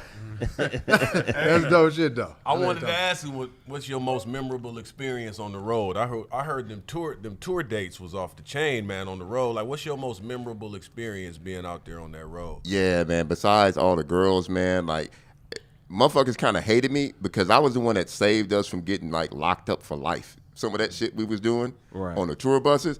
I'd be like, hey man, don't let her on. She like. No. Oh man, no, fuck that. No, fuck you. Right. I won't go home. Right. So I was like that dude that was kind of like making sure we was like a little, not much politically correct, but I didn't want to go to prison. Yeah. So I was that cat. But I'll tell you a crazy story. We was coming back from Texas. We was going through Arizona on a tour bus, and they had a county fair. And on the top of the county fair, there's a big ass banner that said gun show. Oh shit! And we came out of there looking like fucking the A-team. We had like all kind of assault rifles and all of that on the bus, and we weren't going through the border or nothing. We just came straight through, like with all them weapons. That's when you can just get. You could just get shit. We went to the fucking Carson Mall. Dude was buying assault rifles. Oh shit! Oh wow! Yeah. At the Carson Mall. Yeah, before the 90s, you could. Yeah, you could just go get that shit. That's great. What would you say? What's like the coldest city or your favorite city that you've been to? Texas. Texas was always off city, the. city. Oh, city. Houston. Back in the 80s was Houston. Yeah. But other than that, like all the Bay. The Bay was popping. Like back in the 80s. Yeah. All up the Bay. I'm talking about not even like, I'm talking like Merced, Modesto, Hercules, Vallejo, Stockton. Jose. No, I'm talking about the little where all the ghettos was. That's where the parties was. Right. Yeah. Stockton and shit like Yeah, that. I don't even know if we even did San That Francisco. still don't look good at all. No, but That back was popping? popping because, like you said, there was a lot of military. They had a Right. lot of kids, a lot of parties. So yeah, we would kill it. Who's your biggest influence on your career? I got three: Prince, Parliament Funkadelic, and Kraftwerk. Kraftwerk. Okay. Because Kraftwerk started the whole electro funk movement with Planet Rock. Or, Planet Rock, that dun-dun-dun-dun, that's Trans Europe Express. Right. And that's how this whole. If it wasn't for that, Wouldn't be no. it wouldn't be no hip hop. I tell everybody that. Everybody kind of forget about the dance music. Yeah. But hip hop started with the dance music, you know, and the break dancing and the pop locking and all of that shit. Yeah, and the disco. Yeah. Oh wow. Damn it. And he took the P-Funk, George. Oh, dude, man, I was 77. How old was I in 77? I was 12, maybe 11. My uncle. Your mothership connection. Dude, my uncle snuck me into the forum to go see that shit. You saw? Dude, that's Seen him come out the mothership? So The mothership. wait. I watched it on YouTube. I was in there. I ain't gonna lie. I was crying because I was high. You was high at 12? 11 or 12. I'm 55. You was smoking. Oh yeah, you got real family members. You was smoking with your uncle? No, they were smoking, but that shit. That nigga had him off a Red Devil. I was smoking. Uncle had him off a Red. I was just contact high. Okay. But I saw that dude, and I said right then, I swear to God, on my mom's, man, I was like, when I saw the landing of the mothership, I'm like, that's what I want to do. I heard he spent all his money on that motherfucking Yes. ship. Yes. Wait, what? They kind of fucked him though. He didn't really spend it. I heard he spent millions on that shit, bro. What happened was I saw in the documentary that he talked about it. Back then it was very popular to sign future royalties away for stuff that's right there. What happened was he signed some future royalties away to pay for that shit. And it was like there was like a perpetuity thing. Yep. But what he signed, he didn't say that. You see like a little whiteout on it, but something else was kind of put there. Right. So he been in court. He was in the Supreme Court just 2 years ago, still trying to fight for that money back. They kind of whamped him on the paperwork with that. Music business and told fucked him up. he spent the money It's on fucked it. up, dog. But that shit was legendary. They said he did spend like, but that's, hey man. Dude, it changed my life, dog. Changed my life. And then that same year, my uncle was in the military. He came home with an ARP 2600 synthesizer. We went and had all the little wires and shit. So I'm a little kid fucking with that, and that was a rap. That was a rap. Shit. That was me. Yeah. Pitching that shit all the way up. Oh, yeah. Bernie Royale. Oh, yeah. That's my idol right there. Yeah, rest in peace. Who are some unsung local LA artists that maybe cats of my generation we just don't know, but just were just a factor back then? Oh, back then? Well, I always go back to, like Toddy T and Mixmaster Spade. They had the Batarang, but other than that, a lot of people didn't really know who they were. Right. Then you had, who else was in the hood? A lot of dudes were like, they never actually made records. You know what I'm saying? But they was like the dudes you saw rapping at the Rhodium swap meet and shit.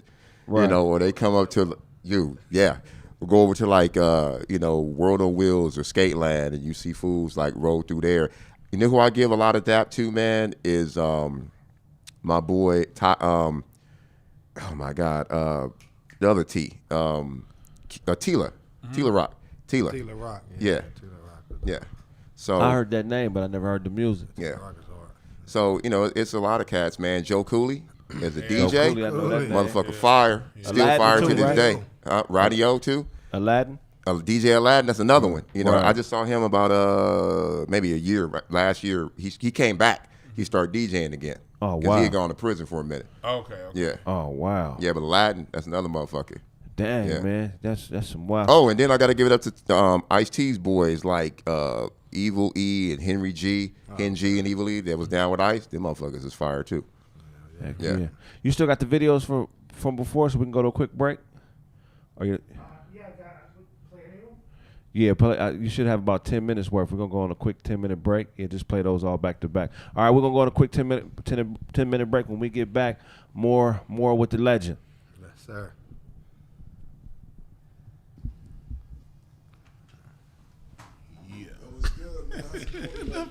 I'm doing pretty good. So you want my rapper name or like my actual name? Hey man, whatever his name, I'm gonna get your social too, man. I got you. I got you. All right, Spiral the 7. That's what I go by. Okay, that's what's Yup. up, man. I got you. Ready? All right. Yeah, let me hear that 16, man. All right. Bandicoot through the chute, Uka put the mask on. They trying to get smacked up, extending the numbers to double digits, take the mask off. Neutrons through the rocket, speeding up, exceed the blast off. Tremble in the mountain snowball, scooping up the black star. I'm doing what I want cause I'm a rock star. Sprinkle face the freckle, scribble go right off the slip knot. Scooby snacking through the doobies, running through the blacktop. Yeah, I guess that's what I'm on, huh? We good? Okay. We good? Yeah, We good. that's what's up, man. I like that, bro. Got you. For sure, for sure. Thank you.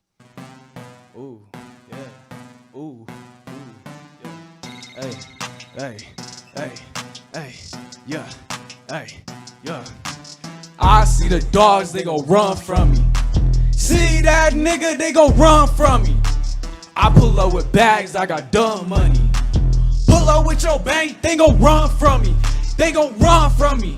They gon' run from me. They gon' slide from me, nigga. They gon' dump from me. Then I slide it with Wow. Then they slide it with Who. And then I go back to Mile.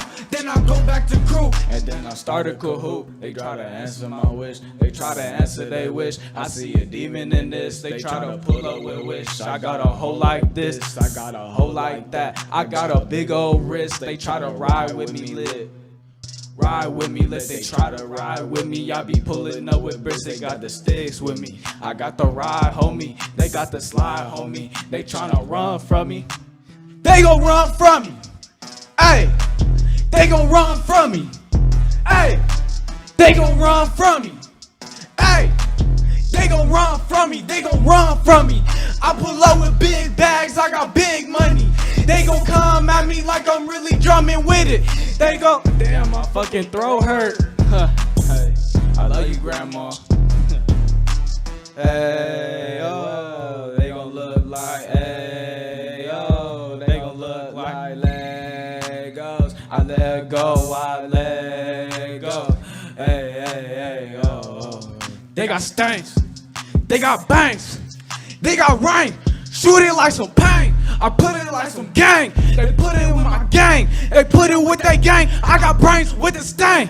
I be doing my hobby. They gon' die like Dobby. I go back to Molly. They go back to the motel. All them niggas tell. You can't even tell. You can't even tell. What? They gon' run from me. They gon' run from me. They gon' run from me. I'm pulling up with big money. They gon' run from me. They gon' run from me. Hey, they gon' run from me. Huh.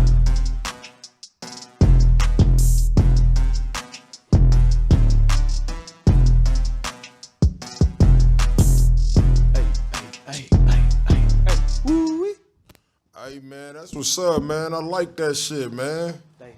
Hey, most definitely. Well, you said we can find that out again. Is it on all platforms? Yeah, all platforms. I didn't put it on SoundCloud yet. Okay, I will. For sure. Let everybody know where they can find you on Instagram. On Instagram, all right. My Instagram is Play Me Skate. Simple, Play Me Skate. That's it. Spell it out for them, just for them, PLAYMESKATE. Play Me Skate. That's it. For sure, man. Thank you for coming through, man. You killed that shit, brother. Thank you, bro. Thank you. Most definitely. Can't wait to hear more. Of course, bro. Let me know whenever you host anything else, bro. I'll be there. Oh, bro, I got your number stored. It's a wrap. For sure. Most definitely. Don't get dog walked. Your breath is killing your bottom lip, nigga. Your breath is probably turning your tongue to jerky, nigga. I can tell by your breath that you got a poisonous bite. Oh, I drink venom breath ass, nigga.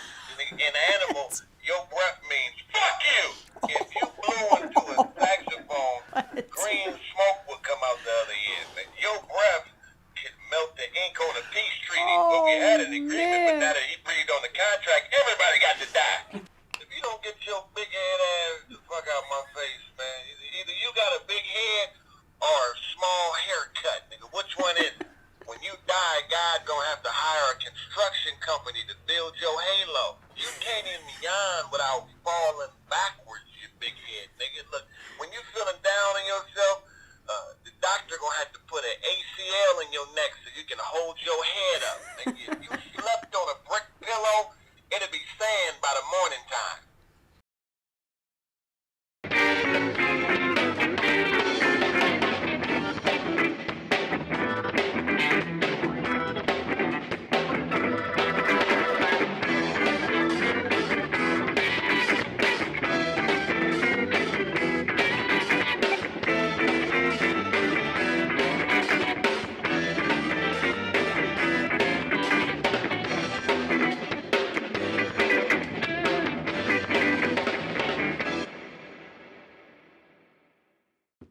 I used to be a buster.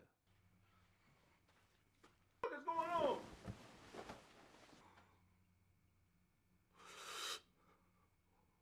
Why?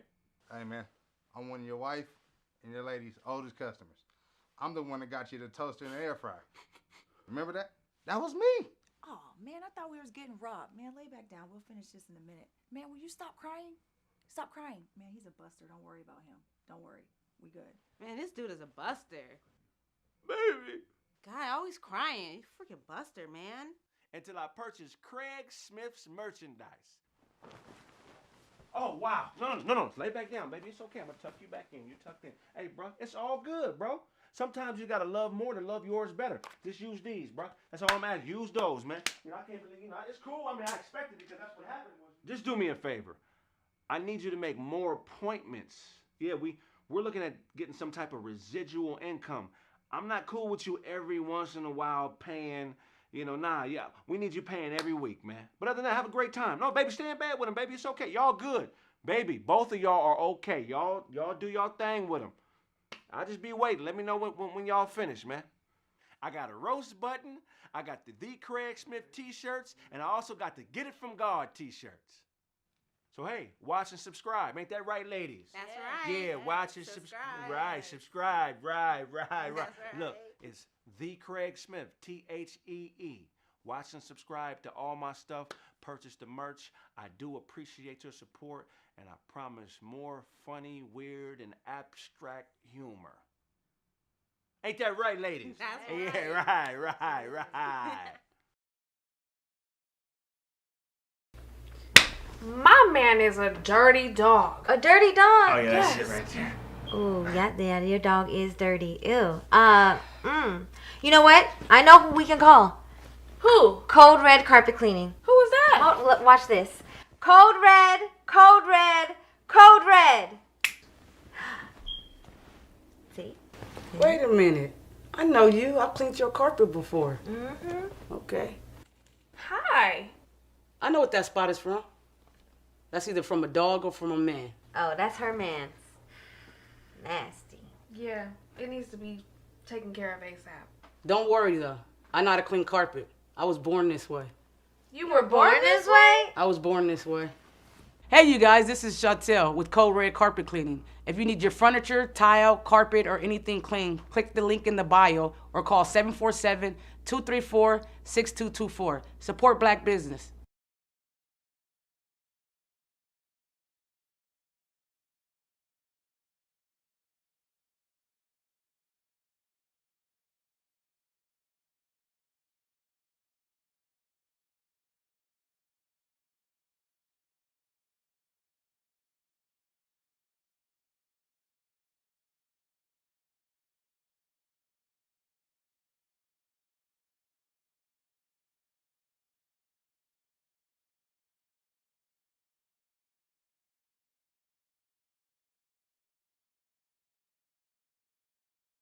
You pussy motherfuckers. I'm one of you, nigga. No audio. Nigga, shit. As much good as Bruce Lee has done for the black community, and y'all don't want to say stop Asian hate, fuck y'all. Bruce Lee has changed. Bruce Lee is the only father most of you niggas have known. Most of that is new. Hey, no Be lie. water. Be water, my friend. Be water. I love y'all, man. Look, man, I thought about some of the conversations I had online, man, and a lot of y'all didn't see that video. So I'm going to say, man, if you feel like, you know what I'm saying, I should have said something different, I fuck with y'all, man. I don't answer to y'all, but shit, man, I fuck with y'all. So I apologize for making that statement, man. But because calling me a coon, I'm telling you, my nigga, that hits my soul. Oh, Nigga. yes, I show up to your mama's house, nigga, Oh, no, I see. and I fight that bitch over it. Man. That's the type of nigga I am, man. Like, that's like calling me a hoe, man. Yeah. What you doing if a nigga called you a coon? There's a few niggas out there that's been brave, nigga. I hired a tech nigga. I've been looking up addresses. He wants IP address right here. Where that nigga stay at? You know? How you feel about that, Dewan? Motherfucker call you a coon. If somebody called me a coon, I know that motherfucker just don't know what the damn definition of a coon is. I'm Right, like, for real. oh, this must be the special ed motherfucker. Right. They probably can't spell the. So you talking about in person or online? No, online. It's always gonna be. It's always going to be online. That shit ain't never in person. I mean, Yeah. Last nigga, yeah. I want someone to call me a name in person. That's really what I want. Fuck the Are you online being a shit. tough guy when you say shit like that? Does that mean you're trying to be a tough guy and a gangster? If you have, like, men, we have boundaries. That's what makes us men. Like, nigga, this is my space. I love you, but you can't cross this line. If you do, nigga, now it's some territorialism that I can't stop from happening. So if you cross it, it's just natural for me to be like, okay, nigga, well, okay, so you testing me. Right. So now I got to show you. Dewan, when is the right time? When is somebody actually a coon where you can say it and have no reservations and be confident and put it in the air like, yeah, this nigga's a coon? I'll go back to when I called DL Cooley a coon. Come on. It's been a series of events over years. You know what I mean?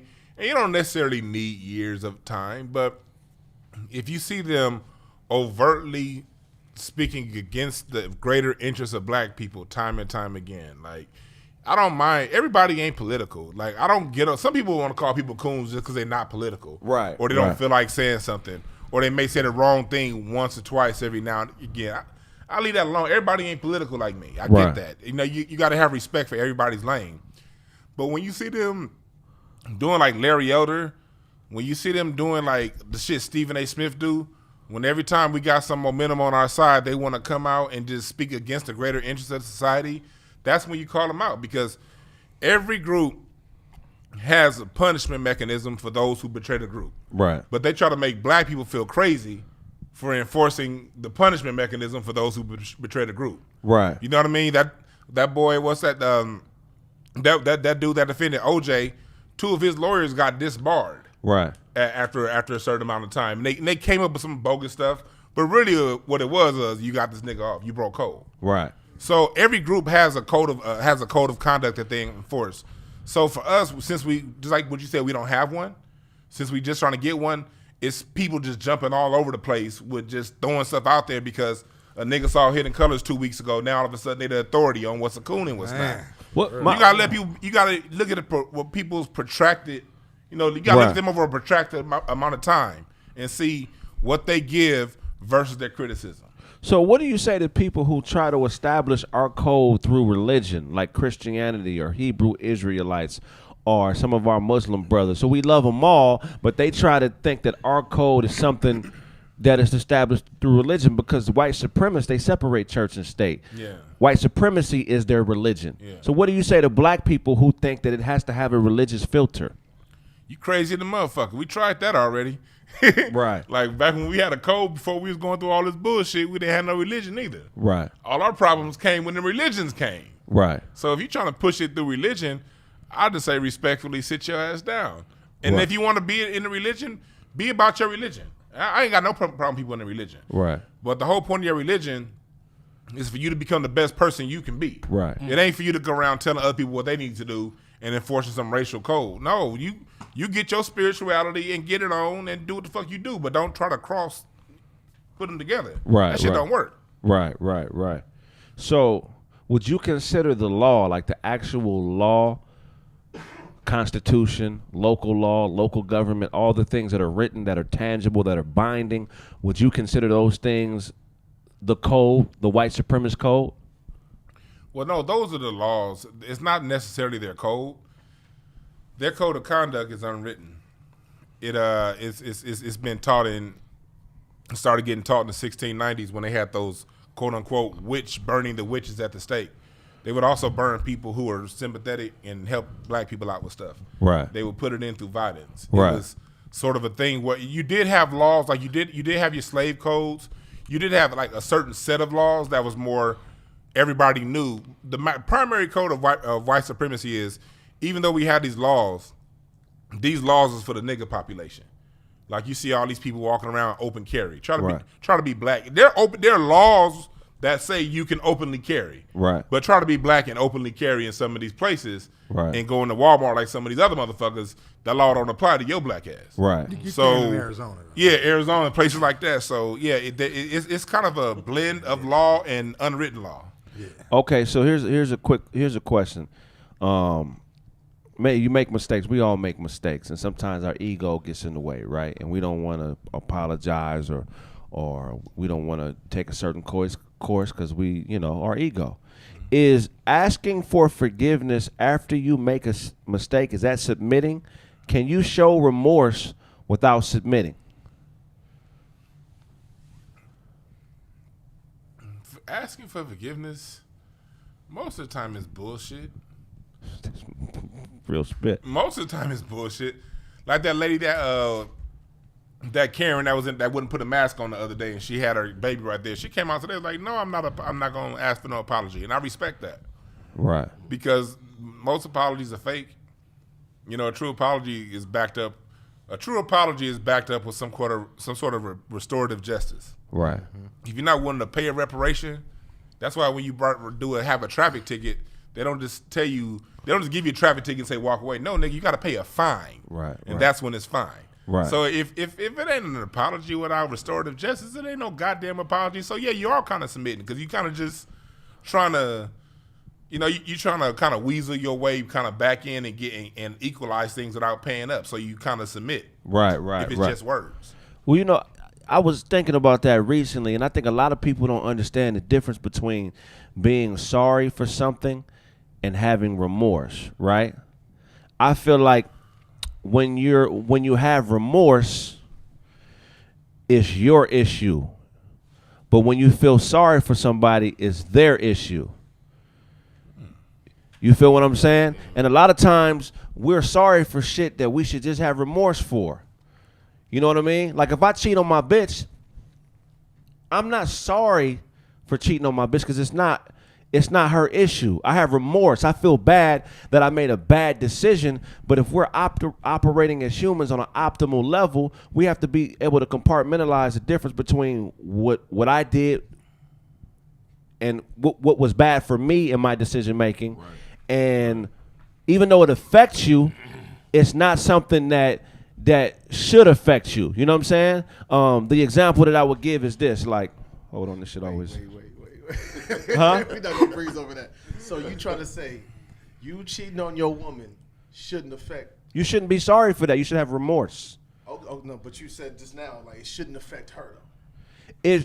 It shouldn't affect her, even though it will, obviously, because the way we're programmed. But if I fuck up and I do something that is a character flaw in me, if I'm operating, I feel like on a high level of intelligence, my woman, if she's operating on that same level, shouldn't take it personal. It should be. Listen to me. She shouldn't take it personal. Hold on. Let me. Kraig, what the fuck are you talking about? I'm telling you. What the fuck are you talking about? I'm telling you. It should. How can I explain? Like you can't. No. Listen to what I'm saying. Somebody said that sound like pep talk. Listen to what I'm saying. So you say she shouldn't take your... It's accountability. Because how look, there is nothing a woman can do if it's her own actions that would make me be able to change it. If somebody does something wrong, they have to deal with those consequences. Yeah, I could be hurt by them when I find out about them, but ultimately as a human, when they're by themselves and they have to deal with the possibility of maybe me leaving or not trusting them, that's their issue. It's not my issue. Just because you do something wrong, just because you do something wrong and it may affect me, that doesn't mean that it's my issue. It's still your issue. You understand what I'm saying? That part I understand. I just don't understand the part where you say it shouldn't affect her. Yeah. Well, I don't think he's saying that. Because you can't. That's exactly what he said. No, I don't think he's saying. What he's saying is the way it's going to be affected. It's not. It shouldn't be like, oh well, I'm less of a person because he did this. That's what he's trying to say. It's not. It shouldn't go to that level. You don't agree with what he just said. No, I'm just trying to clear up what he said. I don't say I agree or not. He's right there. Why you clearing up? Obviously, you don't understand, nigga. I'm asking him to clear it up himself. He keeps explaining to you. You're like, no. Remorse means we're not gonna go no more after that. No, nigga, let him talk. Remorse means I need help, right? Yeah. Sorry means you need help. I'm sorry you feel that way. If I have remorse, sorry you feel that way. Sorry means you need help because you're the one that's affected. You understand what I'm saying? If I'm remorseful, that means damn, I'm accepting accountability. I did something fucked up. But if I say sorry to you, I'm actually enabling you. I'm making you a victim. Nigga How called you can Craig you- Jackson. Kraig run his relationship like a Hebrew Israelite. Read, bitch. Read. Let me ask you a question, Brandon. What's the difference between being sorry for something to you and being remorseful? I mean, if I'm sorry, I really don't give a fuck. I don't. I don't. Like, my sorries come with a grain of salt. You know what I'm saying? Right. I typically don't believe a sorry from me, but because if I do something, what's done is done. So I just try not to do it again if it bothers the other person of whoever that is. Right. What you do is like if you just say using your example, you cheat on somebody. And all cheating ain't equal. Some people got relationships where that shit's open, and I ain't talking about them motherfuckers. And I'm talking about people who y'all have a relationship in a bond around being monogamous. You apologize for breaking the bond, right? But your true apology is not breaking that bond again, or restructuring the relationship. Correct. Okay, look at this nigga Derek. Who's that? The nigga in the news who's this relationship consultant, right? That nigga was the biggest bitch nigga. We I'm sorry. all scumbags. That's what you get, nigga. Yeah. But all scumbags from the beginning. We knew this nigga was a bullshit. Come on now. It's one of us. Come on now. You see it. I got kicked out of house calling him a bullshit right, nigga. Right, he's a bullshit ass nigga. Don't get me wrong. He's not a bad dude, but all men knew this nigga was full of shit. Oh yeah. I was saying it back then, like this nigga sound like he's just doing this shit. I didn't even know he was married till this shit happened. I was like, Right. oh, he just doing this shit so he can get bitches. All right, Yeah, go he ahead. doing this I shit wasn't even for mad pussy. at him. Oh, you doing this for pussy? Cool. Go ahead. Right. Keep going. But now he's on the internet being very remorseful. Yeah. Right? Because it's costing It's some working money. for him. Nigga is we talking about him now. The nigga get The more whole world, shine the from whole that world shit. talking about him. People who've never heard of him talking about him. But we calling him a bitch nigga though. That's Hey, you know some people like they'll do anything for clout. But see, remorseful. See, that's what I'm saying. That's the difference between being sorry and being remorseful. Because he's not a bitch nigga for playing hoes. That's what they here for. If you a single dumb bitch, you here to get played. Yeah. I can't even be mad. But he was here to get played. Now the way he was doing it. The wife is different. You know what I'm saying? The wife is different. Your wife, that's your rib. You respect her. He's remorseful because I really feel like he feels bad that he got caught. Yeah. You feel what I'm saying? So he's trying to save base because he built his brand around dumb bitches. And he has to be credible with these dumb bitches. No, I see what you're saying. Now. You He's feel what I'm talking about saying? his clientele is the Sorry is the one that will fall for that. sorry means sorry is on you, remorse is on me. I'm just trying to appease you and give you something to hold on to if you feel like a victim. You feel what I'm saying? But if you're operating on an optimal level, you shouldn't really give a fuck about nobody saying I'm sorry to you, like Brandon said, because I'm sorry is an empty statement. Correct, and I look at it so there's levels to it too, right? So when I see like let's say quote unquote like famous people, I don't know who this Derek guy is, but I have social media, I see the headlines.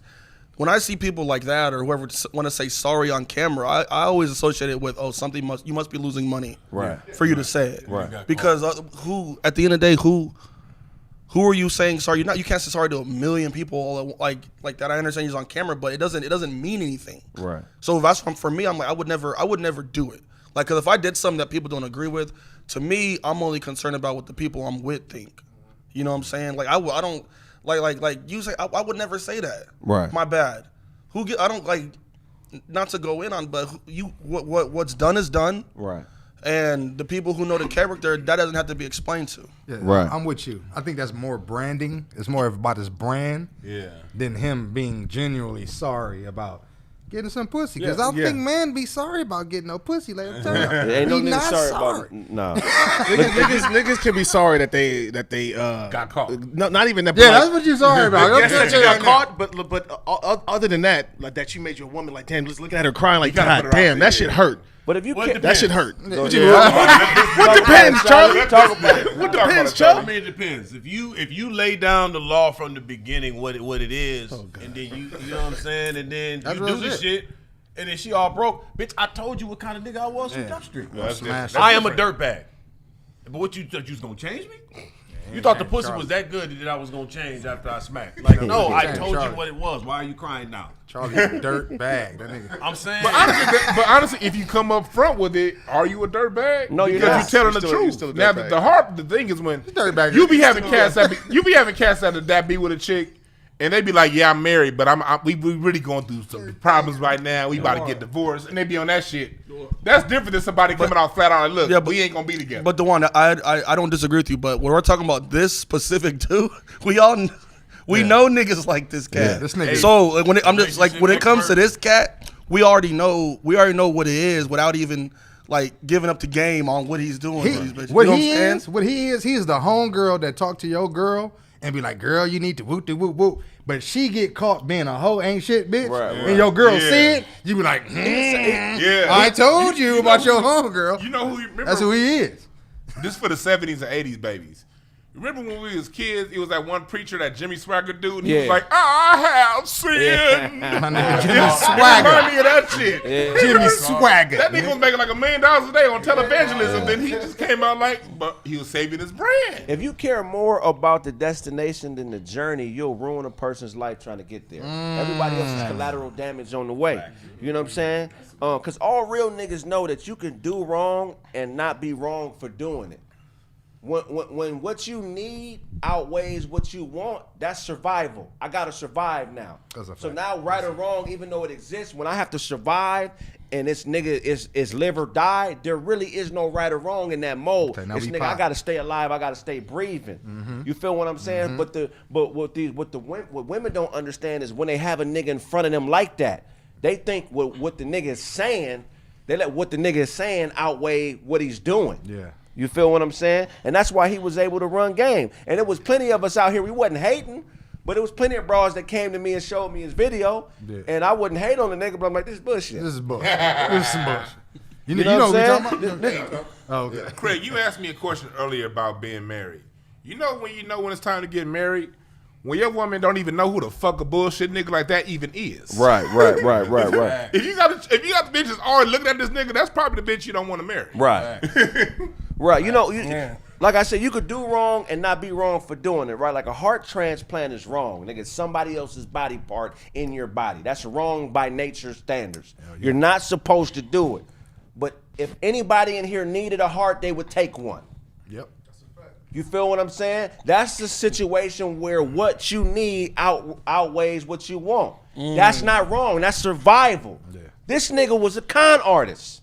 Facts. And all these bitches all day. All these bitches fell victim to what he wanted because they thought he was what they needed. But I don't dislike him for that. I don't dislike him for hustling. I mean, he saw a lane where he could make some money. Yeah, I'm not mad at him. And guess what? Those same women who paid for whatever his services aren't gonna stop. No, they're not gonna stop. I got a question for the panel, especially for you, Craig. Maybe not for Charlie. But is he the same as Creflo Dollar? Nah, Creflo's worse. Ooh. This nigga said maybe not for Charlie. Creflo's worse. But he on the same level, I think. Fuck you, nigga. No, because he's not selling. This nigga got game. He just got game. Pimping ain't wrong. I mean, I don't agree with motherfuckers necessarily pimping, but I understand it. But when you're playing on fear and you got people thinking if they don't do something they're gonna go to hell, and you know you're doing it that way, to me that's the ultimate scumbag, bro. So would you agree that Shout out to you, Isaiah, for the 50 ball. Oh, appreciate much love hit that like button, get us up to 1,000. Hey, professional profile pick. Let's go. Yeah, that nigga look like he a professional sandwich maker at I Subway. ain't never seen that much body in a headshot. That nigga is 4'9". Hey, nigga got his nails on it. Full face he of got teeth. a boxing mouthpiece on. That pick with no pants on. That nigga got his first child support. He's the first nigga on the child support card. That's what you gonna say. We got child support card with a picture on it. That nigga requested a refund back from YouTube.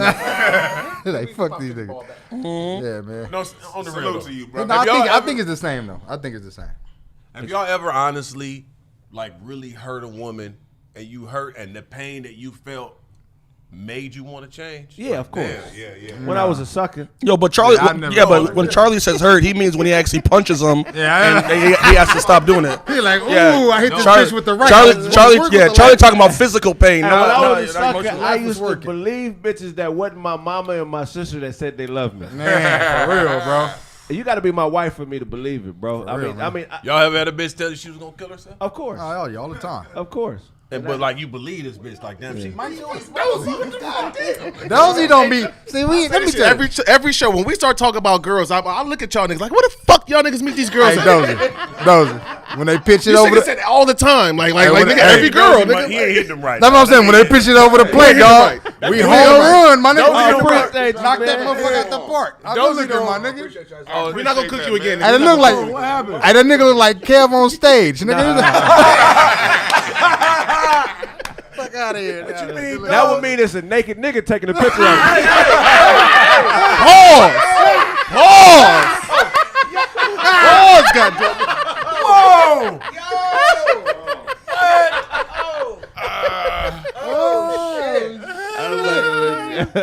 We party today. But why do women love fantasy so much, bro? Because I like all the women that I care about in my immediate circle, I be giving them real spill. I be telling them how it really is, and some of them still magically find a way to get fucked over by a nigga, and I don't get it. I'll tell you why. Like I've had these conversations with my wife. A lot of women really grew up on that Disney shit. Right. Like, you know, they bought into the whole Snow White narrative, the whole the Seven Dwarf and that. What's that bitch name in the Seven Dwarfs? Snow White. Yeah, and all I didn't watch too much Disney, but they bought into all that bitch shit. in the Seven Dwarfs. Said her name and asked, what's that bitch name? Nah, he just said the bitch in the Seven Dwarfs. Yeah. I've never read that book. What's all the people around the main bitch? I know all the other motherfuckers. Sleepy Dozie. Sleepy You got Sleepy. You got Dozie. You got. I'm a legend, goddammit. I'm a legend. Y'all niggas remember that. Yeah. He was around the sleeping. You look like a nigga got- be around the sleeping bitch. Yeah. You got Dozie Nosy over here. You was Tubby.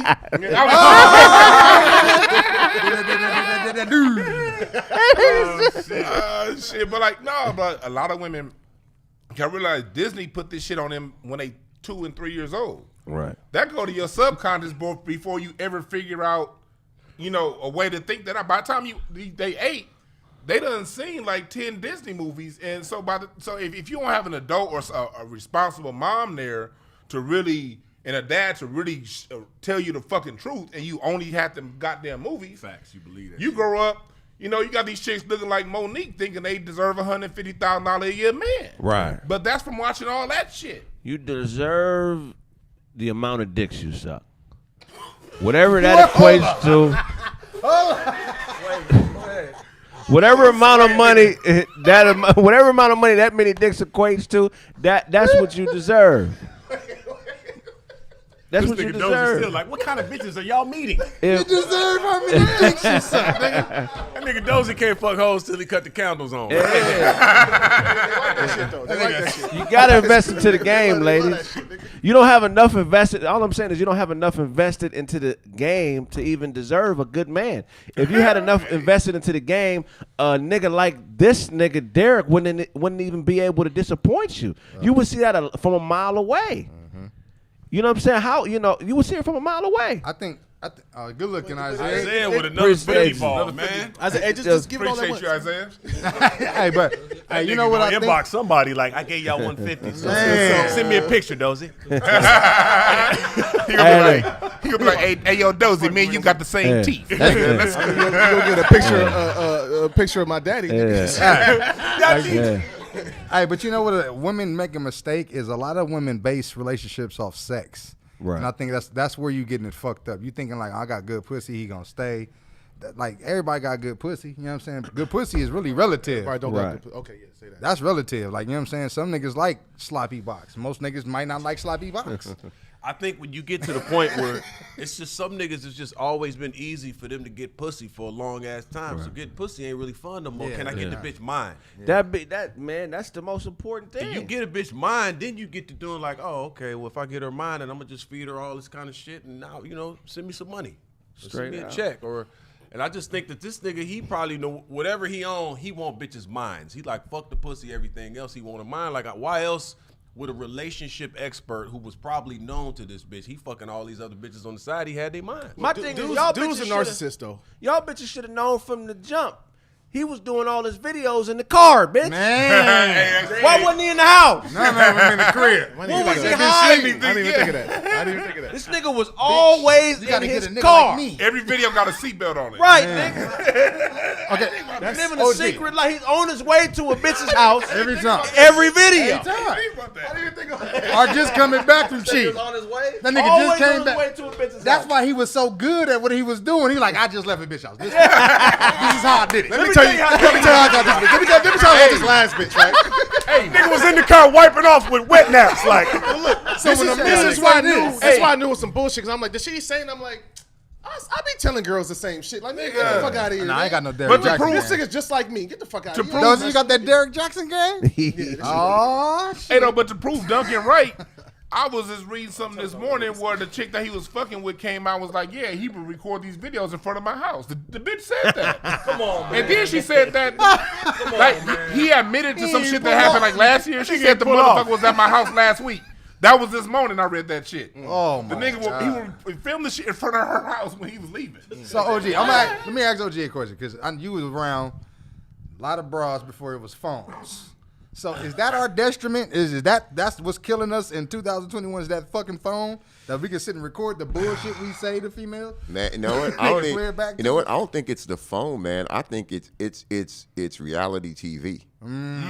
Because they like own it every night, like The Bachelor. Like, who watches that shit?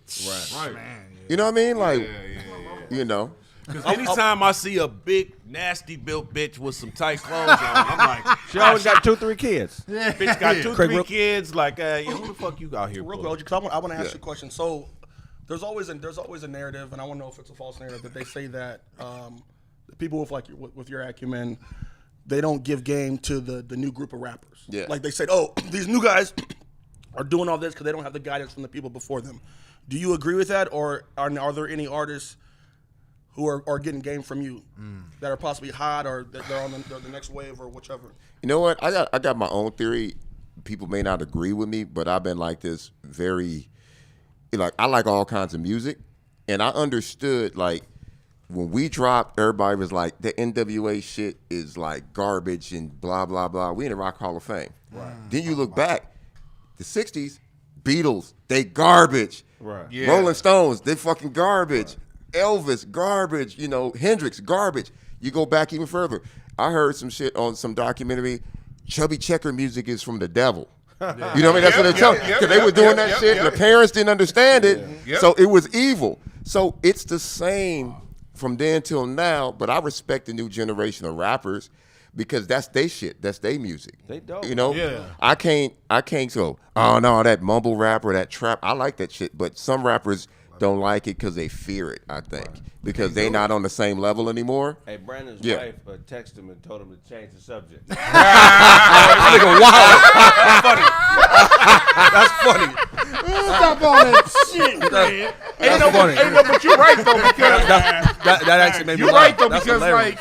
like when you go back and look at jazz, when swing was a thing, and then Burton Dizzy came in with that bebop. Yeah. That was known as that. That's that beebity bop. The bebop was a negative word at the time. It was like, what the fuck is that beebity bop? Yeah. And bebop got the same components as hip hop. Yeah, well, you know, I just found out from some, like, I can't remember who it was.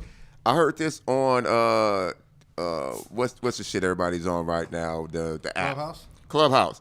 One of the rappers from East Coast was like, hip hop is supposed to be a negative term. I never knew that shit, right? They said it came from hippity hop. Like, what's that hippity hop shit? Oh, wow. And we turned it into hip hop. So I'm like, well, it's not a negative term no more, just like nigga.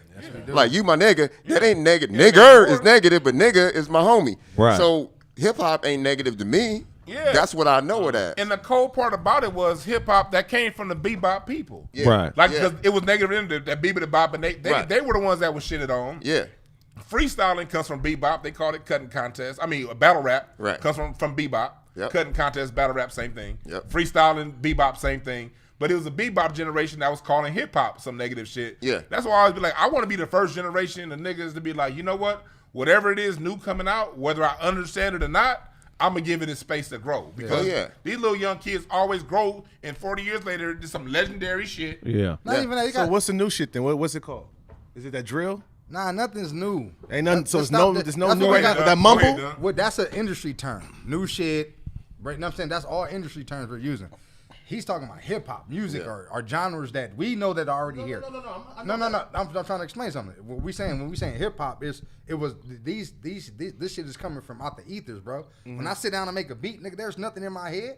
You said from out the ethers, Nas made everything? No, nigga. No, you literally. Right, it did. God. But I'm just saying, like that shit is like there's no method to that madness, bro. That I can't be like, nigga, this finna be this sounding beat. I think when I sit down and do that, I don't like the beats I do. I'm like, that shit trash. Everybody else like, no, it's cool. I don't try to make beats for you to be like, it's cool. Okay, so I'm saying like the trend. That's so if it's anything, you can't like if there's nothing like any niggas that's doing real music that you see them right now, the Anderson .Paaks, all these niggas that's like pushing music for worldwide, the D Smokes, you know what I'm saying? So all the people we know that are doing real music, they don't have there's no genre. There's no like, this the new hot shit. Oh, there's no such thing as that. That's gonna keep everything stagnant. You know what I'm saying? Because everybody's gonna run to that. Right. So we don't. If you're doing real hip hop, you're not even gonna look at that shit like that. Right. So, but that doesn't change my question though. So there is actually something there. It's just you just don't want to. You don't want us to differentiate like that. No, it's not there because what he's doing, I can point to 8 niggas that did it before him. So what you're doing is you're doing what the industry does. Who's the most original producer in the history of hip hop? Where you like George Clinton to me is one of the most original. Well, whoever was doing all of the music, we never heard nothing that sound like that before. Actually, it was Bootsy. Bootsy, there we go. And Bootsy and his brother, James Brown. Right. James Brown told him about the one. Right. You got to get the one. So in you guys' opinion, everybody can articulate this. Who was the most original producer from each era? We'll start with the 70s. Ooh, the 70s. I don't know.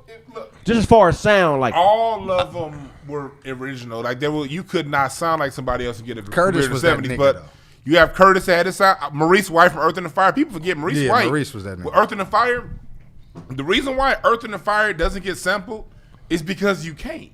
Yeah. That nigga literally went back to Kemet and went back to the walls and brought our ancient spirituality and put it in the song form. Serpentine Fire, Kundalini opening experience, Getaway, Meditation. Right. So he brought They was those on some shit. They was on some shit that were even musically, they were bringing that year 1111 Morris Spain sound back to it. So they were on some shit. And then sonically, the way he was doing things, Maurice White changed the way music was recorded. You take him over Curtis Mayfield. I don't want to rank him. I'll put him on a plateau. I'll say he probably had more of an influence because not only what he did originally sonically, it was to a point to where you can't sample it because no other music, it doesn't fit in anything. Fantasy is one of the greatest songs ever, but you cannot sample Fantasy. And that's dope. So let's get the answer from a person that knows music. Let me put the mic down, Brandon. Put the mic down. Because the person that knows music. The floor is yours now. Well, I got a tie for you though. I got a tie for the 70s. And Brandyn White is my homeboy from Earth, Wind & Fire. Brandyn White? Yeah, that's my boy, right? That's my name. But here's the tie though. And one's a sleeper. Sly Stone. Sly was the most versatile out of all of them. He was always high, but he was the most versatile. But the sleeper is Isaac Hayes. Yes. And Isaac Hayes produced stuff you never knew he Hayes produced. and Porter. Yes. They got the emotions in Denise Williams before Maurice White. So did. go ahead. I'm sorry. Yeah, go ahead. Okay, so you got a tie between Sly and Isaac Hayes. One thing to give you Sly, that was the first band that had black and white men and women. Yeah. I was gonna say Gamble and Huff. Gamble and Huff is fire. That's fire too. They took that in the 70s. Yeah. My God, that was crazy. But they were 60s, 70s. They came up 60s first, right? Right. Late 60s. Late 60s. Late 60s. Yeah, 60 them to 60. Yeah. Can't argue against James Brown got the 60s. Oh, yeah, down. a lot. Ain't nobody fucking with James Brown in the 60s. Nigga, who fucking with James Brown in the 60s? Hayes and Porter, Norman Whitfield, Holland Doja Holler, as far as their sounds. They all fire, but I don't know. But you're right. James Brown literally created a genre. Yeah. Okay, let's go 80s. Hip hop. We'll do hip hop and then R&B separate. So hip hop, you got to split it between the East and the West. Got to. You got to, because it's two different sounds. Right. You know what I'm saying? And I'm old and I get brain dead. On the East Coast, and he's still my boy too. The one who did all Melly Mel? No. After Melly Mel, he's a DJ. DJ Premier? Premier. Yeah. I go Premier would be 80s? I go Premier. So Premier Premier, started in I'm 80s. gonna do this. Premier, and I always got a tie, and he's my homeboy. Premier, the Bomb Squad. Okay. Yeah. Bomb Squad, okay. Yeah. And you know, So who would be West Coast? Yeah. us, Dre. Okay. Dre's yeah. West Coast. Dre got West on lock on the 80s. You can't touch yeah, it. you can't Because fuck think with about it. From we start electro, through the gangster rap was Dre. But Dre would be 80s. And well, 90s. it's only one person killing Dre in the 90s. I'm going to tell you who this is. A lot of people going to disagree with me, but to me, this is the greatest musical sound I've ever heard. What's the niggas that sang Tootsie Roll? Anyways, what you were saying about That's what you were talking about. Tag team was Tag team, greatest shit I ever heard in my life. Tootsie Roll is Let's what's get called up, a let's boy. begin. 80s? retarded, dog. That nigga stupid. 80s, hold on. I mean, them niggas killed the 90s. Them niggas made a song about candy, nigga. Cotton candy, sweet as gold. 80s, I'm gonna say Jimmy Jam, Terry Lewis, bro. Oh yeah, we gonna go. Yeah. You talking about He said hip hop? He said hip hop. Oh, okay. No, you gotta give it to them. Yes. I know we doing different. Okay, well, What let's about go. Cameo? On the funk side, if you talking about 80s? funk, I gotta give it to Roger, man. In the Zach. 80s? Oh, yeah. Zach. 80s funk probably got to go to That's it. Roger. I gotta go to Yeah, Roger. Roger, but Roger Roger hands in down. the 80s. You're right, Roger hands Roger down. shut that Hands shit down, down. Roger. Hands Oh, down. nigga, Gap Band, bro. Nah, shut it down. I That's 70. That's my tie. That's my tie. That's yeah. Because they was almost the same to me. Talk boxes is something different though. When the talk box is introduced, that we talking about a whole nother level of genius at that point. And talk about somebody that played Roger Troutman played every instrument. Every instrument. And he would lay the shit down before the rest of the band got But there. he was fucking a computer, man. Computer love. Hey, niggas is doing that right now. No, Virtual no. reality jacking off. Actually, it's not a computer. Yeah, right. It's actually an analog tube in your mouth. Right, Yeah. right. Just play it, right. But to go and show you how dope James Brown is, he was an influence over. He created his sound. Then he was an influence over Parliament and Dr. Dre. That's all. Yeah, all direct James Brown lineage. 90s, nigga, go ahead. 90s. We talking about hip hop? Yeah. It would have to be Dre again. Dre? So I'm gonna split that. So I got two. I got two too. So it's Dre Camp. Okay, Dre Camp. And Because this is in Dre's camp. Okay. and a lot Scott of people. Storch. Okay, so look, these In two the are 90s? tied. Scott Storch. Nah, Storch is fire, but I put Q-Tip and Dilla on the same level. Dilla. Oh, Yeah. you bring up Dilla. Yeah, Dilla 2000. I was Dilla. gonna throw Dilla in 2000. class. GOAT, nigga. Because 90, like 97, we got fucking play. We got all that shit in 97. So in the 90s, like we doing the whole 90s because that's an era. You know what I'm Yeah. saying? Because it was like 97 and then that was Dilla was killing shit. But niggas forgetting like Easy Mo B. Yeah, he Niggas was forgot fire. Easy Mo Yeah. B was killing shit, nigga. Yeah. Between him and Biggie, I think all the that machine 90s gun fucking all that shit. I Nigga. think the decade of the 90s has to be split in two. It's got to. Because from 90 to 94, that was a completely different sound. Yeah. Then, you know, oh my God, it was completely You gotta different remember, sound. 93 like according when Too Short had that interview in Vibe magazine. You talk about 93, 94 is when it came in. It was like, okay, hip hop too powerful, and that's when that money came in really heavy to hip hop. Right, and it started, the industry started fucking with hip hop. But before that, What year was Ronnie Jerkins doing his thing? Rodney Jerkins on the R&B tip the whole 90s. that's R&B. Yeah. No. in the 2000s. Rodney Jerkins is fire. Late 90s, middle to late 90s. Who was the nigga out of Teddy Atlanta? Riley. The niggas out of Atlanta. Teddy Riley. Teddy Riley. LaFace, nigga. Teddy Riley, bro. LaFace Teddy too. Riley. Yeah. Teddy Niggas that was Riley. producing. Niggas don't really understand how much music Teddy Oh, Riley no, Teddy, bro. yeah, Teddy's man. that nigga, He man. been in the game since he was like 15, 16. Yeah. making Yeah, hits. killing shit. Yeah. Killing shit. Yeah, Teddy The Teddy nigga that was Riley. producing for Outkast in the 90s. What was that? You talking about Teddy Organized Riley Noise. is somebody Dr. Dre would look at and be like, Oh yeah. No, Go. for sure. You talking about Organized Noise. Organized Noise. Yeah, Organized Noise was another one. right. Yeah. He was producing. Organized Noise brought Atlanta. All of Atlanta right now has to thank Organized Noise. Most definitely. Like we gotta Organized Noise really brought in Atlanta like that. And on the R&B side of the game, LaFace, Babyface, and Babyface is legend. Them but two right there? You gotta change his name, nigga. You look 50 now, nigga. So let's stop. Hey, that nigga the only nigga I know. Hold on. Hey, that nigga the only nigga I know. Like, stop calling me that. It's still Babyface. baby face. Like grown face. Nah, baby face. Ain't a baby no more. Hey, that nigga was in that versus. Hey, now they said RZA in the 90s. RZA is a GOAT, but I don't feel like he had enough. He didn't step out. Yeah, he had enough. Yeah. But he was just the Wu-Tang. Yeah, right, yeah. right. That's right. 2000 to 2010. 2000s. I guess Lil Jon had an era. Oh, we forgot about that though. Lil Jon had a run. Lil Jon 2005. I thought that shit was never gonna end that sound. He had about 3 years. I was in the club. You got to give up to my nigga Manny Fresh. Man, early Fresh 2000s. fire. Pharrell. There you go. Pharrell might be the GOAT of the 2000s. No, but I got East. I mean, Lil Jon had to be the guy because anytime you let your homeboy rap name Big Sam, who can't spit at all, like you know who we forgot, right? Because Dre is the only nigga that could go damn near 3 decades. Yeah, definitely. Right, but we forgot about Timberland. Oh, Tim is fire. Yeah, Timberland is he's okay. One of the most unique sounds. The only thing that Timberland ever did I didn't like is when he said that Bubba Sparks and Eminem were the next Tupac and Biggie. Hell yeah. I was off Timberland for about a year, but he just kept making hits. You gotta give Kanye his credit too, though, man. Because not only Kanye, Jay-Z, but Kanye. But I'm talking about mid 2000s. His shit was common. I'm talking about this shit was common in the 2000s. This shit was Jay-Z in the 2000s. No. That beat album.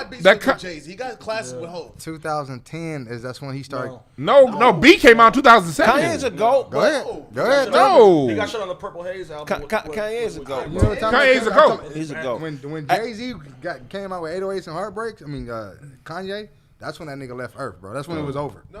He left Earth before that. Shit before. He was hot, but he wasn't Celebration that was Kanye, 2004. dog. But He wasn't it's two that Kanye. sleepers we forgetting. Yeah. 808 and Heartbreaks, The only- nigga. Major. It's the only nigga that's been around as long as Dre. He hasn't had as much commercial success, but he has at least 3 decades where he's had a hit in those decades as far as hip hop. That's Quick. I was just about to say, I love Quick, man. But Quick and Battle Cat to me are the most slept on producers Battle of all Cat time. is the most slept on. Yeah, That's my Battle Cat homeboy. is a Battle fucking Cat, monster, that nigga. motherfucker will pull a song out his ass in 2 seconds. So Zaytoven fire too. I used to man. watch Battle Cat do beats. Like when I start doing beats, that's how I start making beats. Like start putting synths in my shit to keep it real West Coast.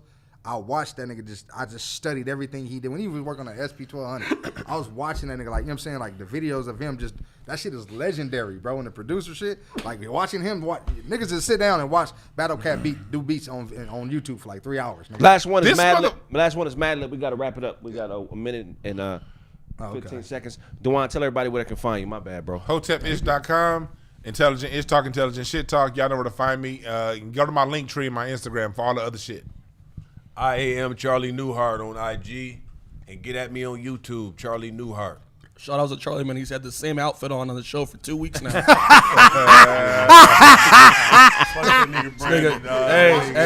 look. Hey, Charlie, give me your Cash App, bro, because a little rough this month. This nigga got the same Jordans on in every episode. Nigga. Them bitches is beat, nigga. They bent up at the toe. You look like an elf about the foot. Elf about the foot. About the foot is though. About the foot. Hey man, That Mr. nigga Dewan bit his finger eating a sandwich last week, nigga. You look like a bit finger and all that black. I didn't say he looked like a bit finger, nigga. You look like a Band-Aid stripe, nigga. Dewan preheat his oven before he go to the grocery store. That's hilarious, nigga. All right, Bobby Womack. Fuck you, nigga. Premeditated. Tell them where they can love is find you, hilarious, Dunk. nigga. We out of Yeah, time. Mr. Duncan Penny Hughes on Instagram. Fuck with the Nerd Gang, clothing.com. You know what I'm saying? I got my own shit popping, merch is popping. Sapiosexual, y'all know that shit is out. Go fuck with that. People fucking with it. Shit, man, that's it, man. For right now, nigga. Oh, yeah, I got my sound pack on sounds.com. Baked drums, nigga. Fuck with me.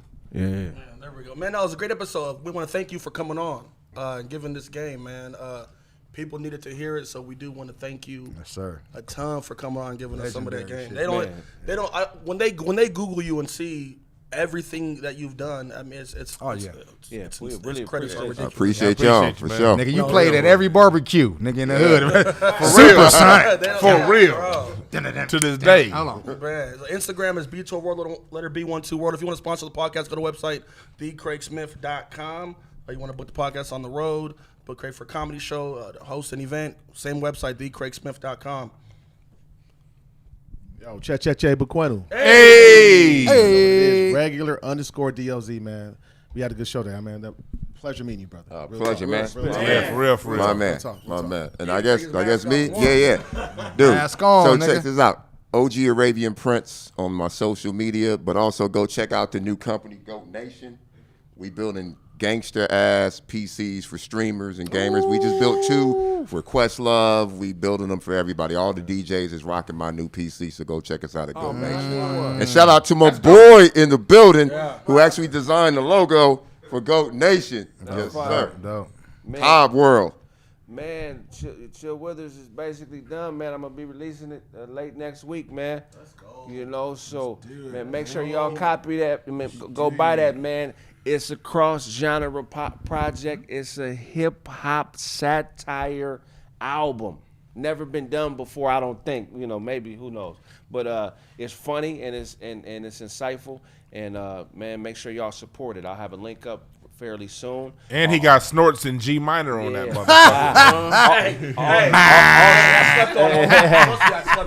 That's funny. Yeah, it's funny.